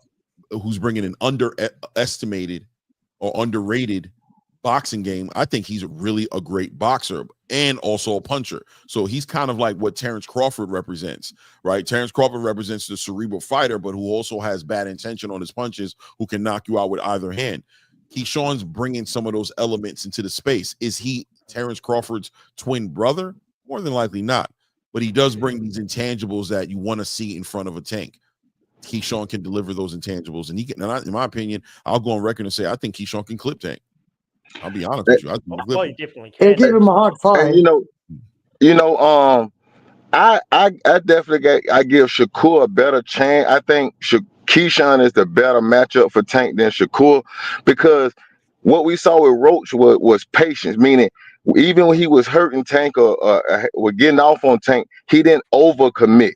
I do think Keyshawn will overcommit, which would give Tank a chance to counter. That's the only thing. I'm not saying that Keyshawn can't win, but I would slightly favor Tank in that fight, because I just think Keyshawn, with not enough experience, maybe just reckless enough to put himself in danger. But I'm gonna say this last thing before I get out of here, man. And let somebody else come up on the panel. But a lot of people criticizing Tank about this fight, and I'm telling you this. I told you I made a short before the fight. If anybody want to go look at it, help me run it up. It's like at 120,000 right now. And in that thing, I detailed the trainer. He changed trainers. If people think that don't matter, he had 3 or 4 voices in that corner. He argued with them. That matters. I said Tank looks better with Barry Hunter. He's gonna be more crispy. He's gonna be more twitchy. And Tank he was way more athletic. He showed a lot of good movement. He showed a lot of good things. But I also said in that video that Lamont was a 12-round fighter. He was a boxer, and he's coming to fight for 12 rounds. So I knew that fight was going 12 rounds. This the thing. That version of Gervonta that we saw, that's the best version of Gervonta. That's the best version of him, and the best version of him did not get it done, because the other version is just coming there with a high guard. That is not good. We seen him face 2 black fighters, and we seen him get dismantled. Frank Martin did work on him. He just didn't have the experience. Roach had the experience. So 2 black fighters, and it almost looked like Tank is fading. So they built the star at the end of the day. But as he get into these real fights, we see what it is. But that's all I got, man. Appreciate you letting me come up, man. I'll be in the chat. All right, too, Rich. I appreciate you, man. Hey, we got some people in here. Thank you for getting the likes up. If you haven't hit the likes, take a moment to go ahead and do that. Also, if you're not subscribed to the channel, take a moment to go ahead and subscribe to the channel. Let's move the needle into what's next. Next, right? Now we might as well just hang out here with Tank, right? We might as well just hang out here. You know what I'm saying? With Tank. And we know with him, he's kind of spoke on it a little bit to say that who's not next, he doubts at least very much, is Lamont Roach. And I think that's a fight that people feel like Lamont deserves. But on the back end of that, he keeps on saying that, I think yesterday he insinuated that it's coming out soon who's going to be next. We saw Shakur in the building. Shakur also communicated via tweet, via X, that he would give, if Tank didn't give Lamont Roach the rematch, that he'd be more than happy to fight Lamont Roach next and give him an opportunity at a WBC title at 135 pounds. What we got to see kind of like how all these different things play out, and of course, what's next for Lamont Roach as well. If it's not Shakur, if it's not Tank, then does he go back to 130 and defend his title down there and try to unify with some of the champions down at 130? Does he stay at 135, et cetera, et cetera? I'll push it over to Fight Sports Talk. Also, I want to go ahead and welcome Freedom's March on. It's the first time I think he's on the panel, so that's an honor to have you here. How you doing, family? I'm good. I appreciate you, man. Thank you. No doubt, man. We're gonna start with Fight Sports Talk to speak on that topic, and then we'll probably come right over to you, Freedom's March, and then take it over to Echo. I feel they have to do the rematch. I mean, for me, put it this way: if Tank is not going to leave his comfort zone, and again, people get mad at me in the comments of every show I go on when I say that, but I can't lie about my opinions. He's not going to. I mean, the history shows that. So if he's going to stay in his comfort zone, they got to do the rematch, no question. And Lamont Roach, I like the fact that he's making noise, and not in a way that can be deemed as excessive. He's making noise in the right way. So for me, all signs point to the rematch. I didn't like that Shakur. Well, okay, don't have a major problem with Shakur calling Lamont Roach out, but I personally would prefer if champions don't say, well, this guy had a close loss. Well, okay, in this case, it should have been a win with this champion, so I'll fight him. I think Shakur should fight William Zepeda, and I'll just quickly state why. I've gone on the record after Shakur, again, against the last-minute replacement in Padley, showed that his hands are fragile. And again, I'm not saying I'm not questioning his fighting heart, but I've just got questions as an outsider. Zepeda is going to force that out of him. So I've gone on record as assuming Zepeda gets past Farmer, which he should. I want to see that fight. Tank, I feel like they need to do a rematch. And I think the division, in terms of the champions fighting each other, I don't expect them to do Keyshawn versus Loma. I think Loma is 1.5 feet in retirement. Maybe they do the Muratala fight if he beats Abdullayev for the interim title, which I feel they should just do Muratala versus Loma right now.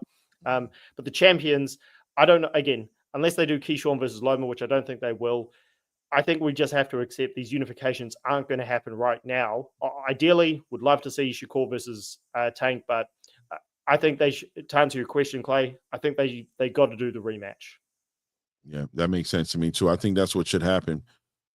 Freedom March, how you doing, brother? I'm good, man. How y'all doing? How's everybody on the panel? We're doing real good. We're doing real good. Brother. I know you just getting on here, so if you want to take a moment, also just kind of like express how you feel about the fight last night, as far as with the whole entire situation. But don't forget to close it out with what's next, what you think might be next. All right, so I had the fight 9-3 in Lamont's favor, and I gave Gervonta one round that I thought was very close. And so that's how I had it. I think that Lamont Roach did a lot of the right things. I think that he was the effective aggressor. His ring generalship was good in the way that he was cutting the ring off for Tank. Tank was trying to go on his bicycle, doing a lateral movement, but Lamont patiently cut him off. He didn't allow him to get around him. He didn't allow him to turn him and get him back to the center of the ring. Lamont Roach did a great job with defense as well, right? I mean, he got tagged a few times, but if you notice, after a few times of getting hit with real big shots that he basically ate, he started slipping those. He started taking his head off the center line. He started making Gervonta miss a lot. And this is what I'm seeing when I'm looking at the 4 criteria for scoring boxing. And I look at the fact that every single round is an isolated round that you score. Once you score that round stays where it is. So even if the first 5 rounds were very close and Lamont Roach barely edged it, and the last 3 rounds that I had, or last 4 rounds I had him winning, were clear, Lamont Roach still handedly won that fight, right? Because he won won more rounds, in my opinion. A lot of people think that it's a close fight because some of the rounds that Lamont Roach fought or beat him in were very close. Well, each round is an isolated singular round, right? So you can't say, oh, well, because Tank almost won or almost beat Lamont, or it was almost a draw in those rounds that Lamont won. Well, it was a close fight and it was a draw. Well, that's how I look at it. I look at it from a pure boxing standpoint, looking at the 4 criteria. Lamont Roach just simply was the better fighter last night. He just, you know what I'm saying? And when Gervonta did show up, Lamont did not get intimidated. He stayed on his game. You know, he kept moving forward. He kept taking those shots, and then he started countering. So Lamont Roach showed a lot of good heart. He showed a lot of good technique in that fight. And so that's where I had it. And as far as what I see next is, I see that Tank should fight Lamont Roach in a rematch. Like an immediate rematch. There should be no question. You know what I'm saying? That draw was controversial to say the least. That should be an immediate rematch, but it's up to Tank. You know what I'm saying? There was no rematch clause in favor of Lamont, so Tank can do what he wants. But that's what I would like to see. And if that doesn't happen, I can see Lamont maybe. I don't think he should go against any champions right now. I think he should stay at 135 though. I think he's comfortable at 135. I would like to see him go against maybe Schofield, Zapata, or somebody like that, just to test his mettle. He has that WBA belt, so he does have some leverage. So I would like to see him do something like that. Are we just referring to those guys, or are we? For now, we're gonna come full circle. So we'll come right back around. I'm gonna let Coach Eddie go next, and then I like to end it with Echo. I think I like when we end it that way. So I'm gonna go with Coach Eddie. Bring him in the building. How you doing, Coach Eddie? Hey, what's good, brother? A salute to everybody on the panel. I'm doing great this fine Sunday afternoon. No doubt. How'd you feel about this card last night? I mean, the fight nobody asked for, but the one we had, right? Yeah, man. To be honest, man, Gary Antoine Russell, man, he surprised me. He totally dominated Rayo. Didn't see that coming. I mean, I got to give him credit, man. He dominated that kid, man. Beat him up. And you remember what I said on a couple of days on your show about Robert Garcia letting his fighters get the crap kicked out of him? That's what he's known for doing, that, man. Right. Robert Garcia is known for letting his fighters get demolished. That fight should have been stopped because that was a lot of punishment. That guy took a lot of punishment. But let's go and get to the main event. Yeah. Tank Davis, Lamont Roach beat Tank Davis in every single category. He handled Tank easily. I can say easy, but he made it look easy, in my opinion. He was the bigger guy. He was the stronger guy. He kept Tank on the back foot. He stood in the pocket with Tank. I know a lot of you guys already mentioned all this stuff, but I was just surprised that the game plan was so well executed. I was listening to the instructions that his father gave him. Perfect, spot on instructions. Lamont really he beat Tank up. Not only did he beat him, he beat him up. I mean, Tank did have his moments, but it was just like a slow butt whooping. That's what it was last night. Tank got beat up last night. I don't care if people want to come out and defend it.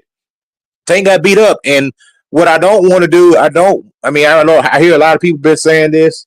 I'm not sure they've been saying it on your channel. But Shakur and Devin Haney gets no credit for this. They didn't do it. Lamont did it. Right. I'm tired of hearing people saying, well, what you think Shakur would have did? I don't know. Shakur may have got knocked out in the first round. You know what I'm saying? Shakur is not Lamont Roach. Devin Haney is not Lamont Roach. Devin Haney might have got stretched. So if people want all this hypothetical, what you think this guy would have did? First of all, Shakur don't even fight like Lamont Roach. Lamont Roach actually stood in the pocket with Tank and actually took those punches. And that was one of the key factors that Lamont Roach had the chin. He can take punches because Tank did land some hard punches on Lamont Roach, and he walked right through them. Yeah, he walked right through them. And you can't save a lot of fighters. We've seen a lot of fighters that wouldn't walk through some of those punches. So hats off to Lamont Roach. Hats off to the game plan. Hats off to just being confident in yourself, pushing Tank back, bullying Tank, beating up Tank, and it is what it is. That's what I saw last night. That's what's up. What do you think is next for Tank now at this point? Well, I would like to see a rematch, but they might not want to go into that. I mean, Tank has the option. He can do what he want to do. He should want to run it back because everybody's saying that he lost. Even his fans are saying that he's lost. There's very few people who saying Tank Davis won this fight. Even the diehard Tankamaniacs can't justify this. The New York City, they booed the guy. Everybody's seen what happened, man. I mean, the dude lost, man. Even the knockdown. I mean, the dude got hit with 3 punches before he took a knee. Right. He got hit with a right hand, a jab, and another jab, and then decided to take a knee. Come on, man. I mean, be honest, man. They could. I would protest that. I would try to get him to reverse it. You know what I mean? Because the dude took a knee. I mean, god dang, that's a point. I mean, it was everybody seen it, not like the world seen it. I would be protesting. Hey, look, we won the fight. The dude took a knee. It's an instant replay. The guy took a knee, but I think Tank is probably going to fight Esau Cruz or something. I don't think he really wants to. I don't think he wants to fight with Lamont Roach. because I think, to be honest, just being around boxing my whole life, being in the ring myself, I think Tank was hurt several times in that fight. It's a reason Tank fought like that. I think Lamont was hurting Tank. I think Tank felt Lamont's power, and Tank already mentioned that he's scared of being mean. He fought timid at sometimes. Lamont bullied Tank. He backed him up. And when Tank hit Lamont with shots and they didn't hurt Lamont, that sent a psychological message to be like, dang, this kid is tougher than I thought. And not only that, Lamont is fighting me back and he's hurting me. That's people keep forgetting Lamont was the one that was hurting Tank. He framed Tank. He pushed Tank around. He put his elbow on him. He beat Tank up. He beat him up. If I'm Lamont Roach, I take the Shakur fight. Go ahead and peel him off, and then come back to the Tank Davis fight and get some more money. Maybe I can get more money. If I get a Shakur win on my resume, because we already know what's going to happen. Throw that crap out the window. We don't know what's going to happen until they fight. People got to stop saying that. We already know what's going to happen. What you think Shakur would have did? What you think Devin would have did? We don't know, man. Shakur might have went there and won. He might have ran. He might have got knocked out. You know what I'm saying? We don't know. 100%. Salute to everybody who is in the building, man. Please, if you haven't taken the opportunity to do that, hit that like button. Helps the algorithm for the channel. And definitely, if you haven't subscribed, take a moment to go ahead and do that as well. Shout out to Freedom's March in the building, putting that follow on the channel and supporting the channel with content, with the engagement, and with some financial support. I appreciate you, Freedom March. Thank you. Says support the grind with the Tetris in the chat. You heard what he said. Don't make him say it twice. You know what I'm saying? Listen, guys. Definitely, I would like to see Lamont Roach fight him next.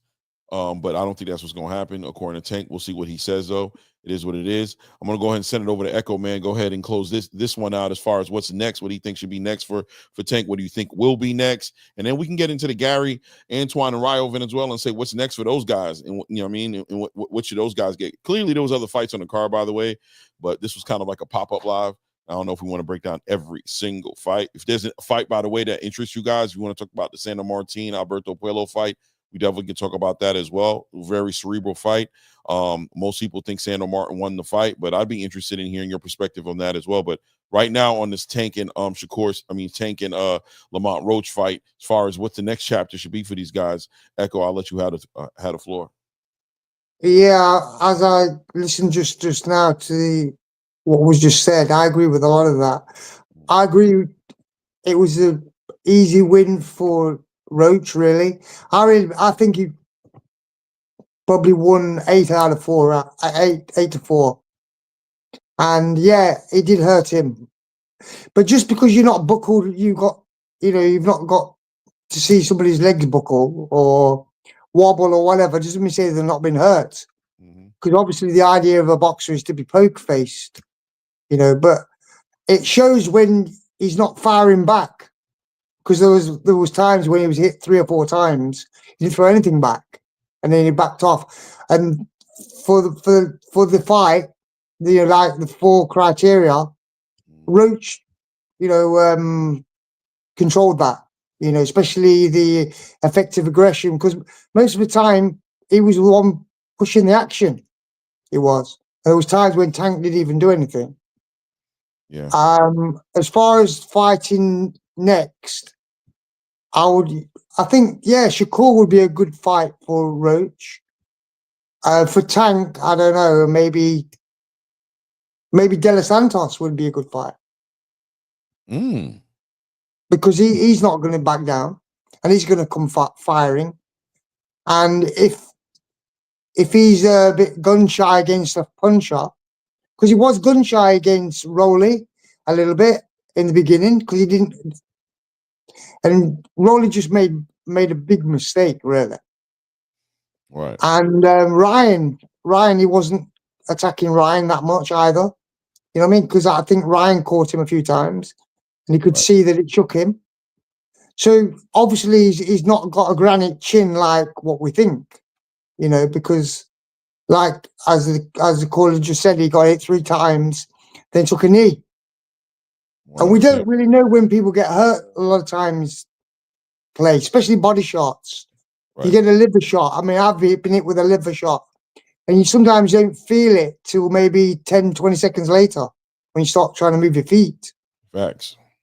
You know, and most boxers get hurt during a fight or getting on the verge of getting knocked out, and it's how quickly you can recover. Like Haney, I don't think he's got a bad chin. I just think his punch resistance is not as great, but he's got a lot of durability. Right. You know, but I think the De Los Santos would be a good fight for Tank, and for Roach. I mean, he's got a choice now who he wants to fight. Really, I think anybody at 135 would be a good fight for him. Yeah, I think the big fights at 135 is probably what he'd be more interested in. Other than that, why not just go back to 130 and defend your belt that you got? You got Raymond Ford down there. You got Oshaki unification. You got Navarrete unification. You got opportunities down there. I think he does get a lot of opportunities, and I think his stock has gone up because of this fight. So of course, you could definitely. And he looked good on the scale as well. He held the weight really well. Really well. It wasn't like it went up. I mean, obviously it's only 5 pounds, but he looked really good on the scale. He did. Yeah, I agree. And he was strong in the fight. He didn't look tired at all. And I think he could have pushed the fight more, though, to be honest. Yeah, because you got to think there's some reservation. When you've got a guy standing in front of you and he's not really, and you can tell that Tank wasn't gassed, but he was getting tired. Mm-hmm. And I think Roach could have put the pressure on more. Because when he did open up, if you notice, a lot of times, Tank didn't fire back a lot of times when the combinations were coming. It wasn't like a James Toney where he was punching between the punches. And when they were inside, in the close quarters, Roach was landing right hands. Have you noticed? And hooks when he was trying to grab. And obviously, I don't think he's going to be able to keep somebody like Kishon away, because Kishon is going to fight. And I think it's going to be difficult for anybody to beat Kishon Davis. I really believe that, because he really believes in himself. Yeah, I agree. And belief is important. And like the other caller said, I don't know what his name is. Is it Hoodrich? Is it? Yeah. What on the board? The one that I spoke to. Yeah. Last spoke. Right. Yeah, Hoodrich. Yeah, like he said, belief and knowledge are two different things. People say, I know he's going to lose. I know he's going to knock this guy out. But we don't know. We can only believe certain things, really. Right. And you don't really know until it happens. And I said in the panel, if you remember last time, I wouldn't be surprised in the result. Don't just think that Roach is going to get knocked out just because he's lost a couple of times. And as I said earlier, when you've got a guy knocking everybody out, doesn't mean he's going to keep doing it. Right.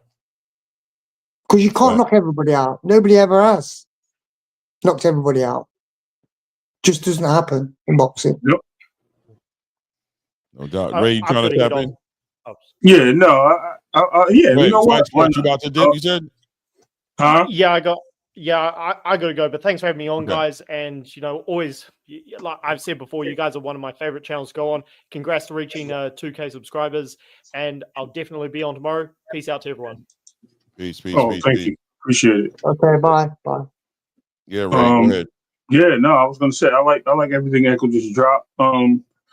First of all, I would like to say that I think that Tank he would always had struggles with somebody, right? I mean, again, I have to reiterate, and I know we had a panelist come up earlier and say that they heard me say that I thought Roach will automatically lose. I don't think that was so much of a consistent battle. I think I also said that Roach would be a good fight due to the fact that they're rivals. They've been sparring. They grew up together. They went through the amateurs together. They know each other.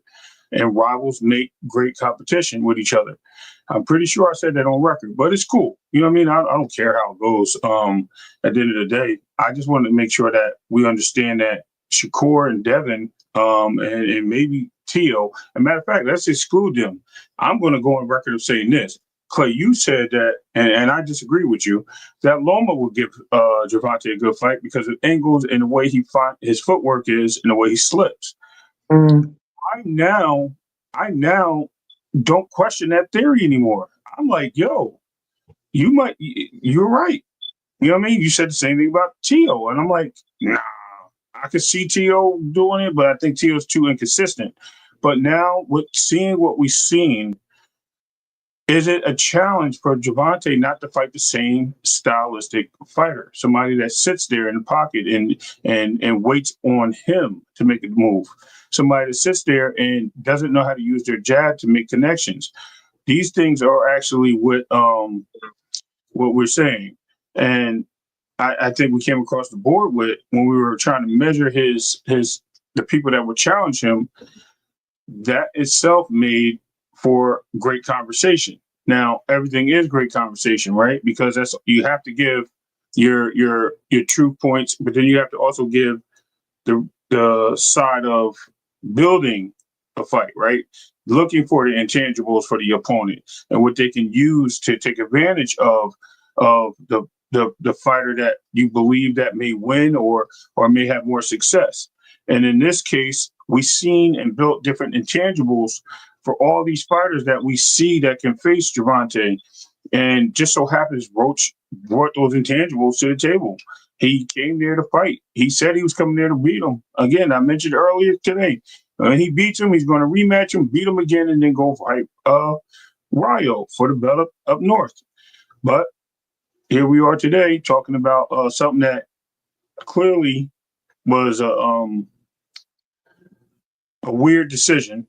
And now we're sitting in this corner trying to figure out what happened, right? And let me tell you one more thing, and I just want to touch on this because I really missed a little bit. Is it not fair to say that even though we may have picked Tank to win this fight, and this has nothing to do with non-figures, it's just something I was contemplating. It's not fair to say that we may have picked Tank to win this fight, but openly we did it because of the fact that Tank is known for bringing fighters up, and when he brings fighters up, he plays around and uses fighters to his ability to take advantage of them at the moment to get the KO. And just so happens this moment it didn't happen and kind of counteracted, and now he's looking bad in the public eye. And the fan base was saying that he was no good, and the people that defended him were saying that he was no good. But now they're looking to say, and I'm talking about the fan base, are looking to say, well, we told you he was a good fighter when nobody said that, not even his fans. No one said he was a good fighter. They were all saying that, yeah, this is a bet. We don't know why I picked him, but, it's going to be a good fight because it's always a good fight with Tank. But now we're on the other side of the street, and they're saying, we told you he was a good fighter. Is that not far to say that that's crazy? Yeah. Anyone want to tap into that? What, like saying he's a good fighter? You mean Tank? No. For instance, Echo, nobody gave Roach a chance, right? I did. I said that in the panel. If you look on what I was saying, I said I do remember. He's always got a chance. Echo, I do remember. I didn't even think it was on this channel when I had mentioned the rival thing, right? We're talking about the rivals, right? We talked about Manchester and Chelsea. So we did talk about it. But what I'm saying is, so we did talk about it possibly being a competitive fight. But what I'm saying, for the majority of people that didn't like the fight, they just thought it was a cherry pick and they thought it just walk right through, even his fan base. So now I'm saying, to the defense of Gervonta, now they're saying that, and I've heard it, oh, you guys didn't think he would be a good fight. He's better than what you thought he was. And we told you he was going to be a great fight. But we never heard this 6 months ago, is my point. Right? Yeah. And that's from everybody. Everybody hated the fight. All right. My point rested. I don't know. I went somewhere. Yeah. Shout out to Spades with the dub.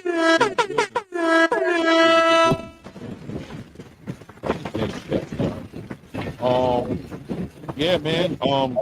moving on though to Gary Antoine Russell. What's next for this dude who's put on this performance? I mean, I'm out of it. Impressed me. Yeah, you already kind of put your 2 A, cents in there, but a rematch with Puello. that's the fight, right? Yeah, I know, Yeah, man. of What course. about you, Coach Eddie? Yeah, I mean that's the obvious fight right there. Rematch. I think both guys have belts, right? Yeah, they both Yeah. the WBC over there with Puello right now, Yeah. and now Gary Antoine Yeah, having that fight. Not to mention just redemption, right? yeah. Unification I think he match. will do. I think he will do. Yeah, unification. I think if this Yeah. version of Gary shows up against Puello, I got him winning easy, man. I mean, Gary looked very different last night. I seen he wasn't smothering his work. He was actually boxing and using that hand speed that you remember we talked about when you talked about the amateur pedigree, I think Right. a few days ago. And you remember I mentioned how those guys both had tremendous hand speed, and they always used that in the amateur. That's what they were known for, running those hands. Even though I mean Gary Jr., he was the one who was mostly noted for blazing hand speed, but his brothers had it also. And you seen that was on display last night. You seen the boxing ability. You seen him go back to the amateurs that time and mix it in with a little bit of pro style. You seen him get up and box. You seen him run a quick combination. You seen him look how many punches he threw last night. Over right at 1,000. He was going fire. That's what I'm saying. I mean, so that's that amateur pedigree that kicked in that you alluded to on the show.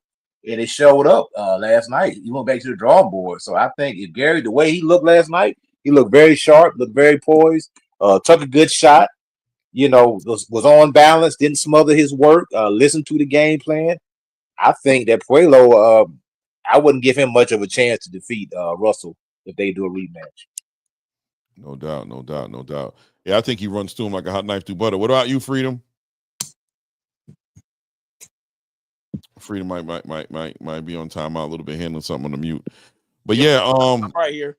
Okay, what's up, Freedom? What do you think about Gary? What's the next move? Well, I would like to see a Puello rematch as well. Now, I didn't. I know he won. I didn't watch. I didn't have an opportunity to see that fight yet. So, to give an honest opinion, I'd have to watch it. But I'm hearing he won handily. So, if that's the case, I would like to see him rematch Puello and unify, perhaps. Yeah, it seems like that would be the move. Ray shaking his head. Go ahead, Ray. Tap in. You know how I feel. You could just touch on it. I told you. I think the fight to have is Hitchens. Hitchens right now is sitting on limbo. Opportunity is there for him to collect the IBF and go from the IBF and then rematch Puello. I think that's the move to make. I think PBC is going to always have that interest there for that fight, but I just think the fight is bigger. If Gary Antoine Russell comes in with 2 belts, then go rematch him for 1 belt. Puello's not the name to resonate the money for the fight. I think Hitchens and Antoine Russell brings a lot more audience to that fight. I think that fight's bigger. Is it a good idea to fight Puello? Yeah, absolutely. It's in house, right? Make it easy. But I think it's great if they fight. I think he goes and gets that belt from Hitchens, and then comes back and fight Puello, and then go after that WBO afterward.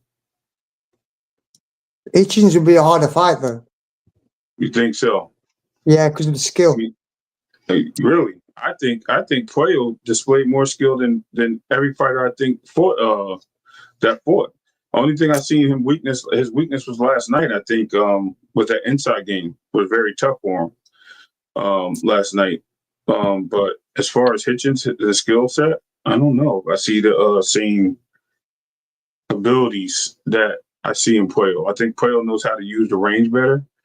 I think Hitchens is too flat-footed. He's not.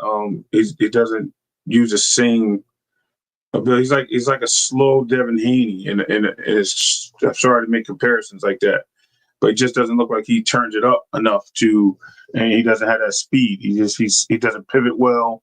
He's there to be hit. Where I think Puello showed and displayed that he's not there to be hit by Russell. Yeah, he's more on the line. He's more online for sure. Yeah, definitely. Because when he fought, what was his name? Paro. Yeah. He showed a lot of vulnerability in that fight. I thought as well. But I still think it's a good fight. Anyway, the Puello, I think it's a get back, isn't it? He needs to get back what he's lost. But the Hitchens fight would be a good fight as well. But I don't know. I mean, styles make fights. That's all. Agreed. It's all. That's the way it is always. I think on a good note for the Hitchinson fight, if the PBC is looking to split the pay up and they don't want to have to handle the whole entire purse, yeah, go ahead and split it up with Matchroom and let Hitchins and let Matchroom bring in some of the payola and PBC can kind of split that. Maybe that helps a little bit. I don't know if it's not lucrative enough for them to put that fight together. I don't know, man. It is what it is, man. Guys, listen, it's about 3 hours going in. I think we're going to do the closing on here. I think I got a live. I got to do a blue later. I got to go off a Salat. Got to get that out the way. You know what I mean? And get ready. I actually had 2 slots I got to offer, and then I got to go into McGrib at 6 o'clock before I can eat something. I'm fasting. So it is what it is. I appreciate you guys, man. Thank you guys for coming up here so we can build on this topic, man. Real good building with this panel. This is a special little panel right here. I like when this panel comes up here. Too Rich as well. When Too Rich is up here, it makes it that much more interesting as well. Thank you guys, man. I'm gonna let you guys get your closings, man, and then we can go ahead and move on. All right. Peace out. Oh, Yeah. Right. I'm just going to say before I go, you guys are doing a great job and you're keeping it, all, real. You're not fighting for any side or anything like that. Being favoriting anybody, and treating everybody with respect. And I've got to respect that. And that's why I always come to you guys, because you keep it real. Thank you, But, man. I appreciate it. No, but a lot of sites, they just play the game, play each side when it suits them to get extra stuff and whatever. And you never do that, and you never badmouth anybody either, which is good. Yeah, we try our best to stay out that lane, man. We definitely want to keep it as pure as we can on this side. And you becoming one of the best channels online for sure. Appreciate that. Thank you. The thing is also, Clay, when you first started, I remember the first day you was on. Yeah. And I thought, you know what? Well, let's see, because I used to speak to you on the other guy's channel. Fanon, remember? Right. And I always knew that you was always going to do a good channel, when you said you were going to start one. Right. And you've proved it now. Thank you, man. Yeah, man. Your credit to the boxing community for sure. You and Ray both. No, appreciate that. I appreciate. You're welcome, man. I always give credit where it's due, and I never tell you how I feel. I tell you what I think. Right. There you go. I don't talk about feelings. I feel that this. I tell you how I think. Anyway, sure. you have a good evening or whatever. And I'll see you soon. Bye-bye. No, most definitely. I appreciate you. Thank you, Echo. Thank you. Thank you. Hey, Coach. Yeah, brother. Thanks for having me up. This is a logical boxing space. I enjoy coming over here. Just want to say shout out to Clay. Shout out to Ray, brother. Keep building. Great show today. My heart goes out to Lamont Roach, man. We should be celebrating this young man right now as a champion right now that knocked off a pound-for-pound fighter. He's been robbed of that opportunity, and not only that, his father been robbed of that opportunity for implementing a tremendous game plan and go out there and executing it. Because I don't think the father gets enough credit. The game plan was superb. It was a masterful game plan. And when you rob a fighter, man, it's bad because yesterday was Lamont's Roach night. That was his George Cambosa Lopez night. I'm the champion, regardless of what happens next. I can come in a rematch and get knocked out in the first round, but it will still go down in history that I beat you on that night. He was robbed of that. And boxing has another black eye on it, but everybody blatantly seeing what happened is on display for the world to see, and you can't explain it away. You know what I mean? You can't make the rules and then break the rules at the same time. On the flip side, if Steve Willis would have called that a knockdown, this man would have been getting death threats today.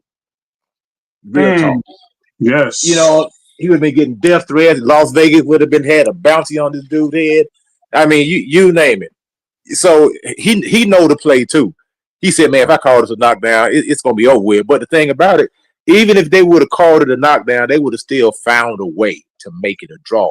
because they gave Tank Davis a win. They said Tank Davis won the 12th round on all three scorecards, and that was one of Lamont Roach's most dominant rounds of the fight.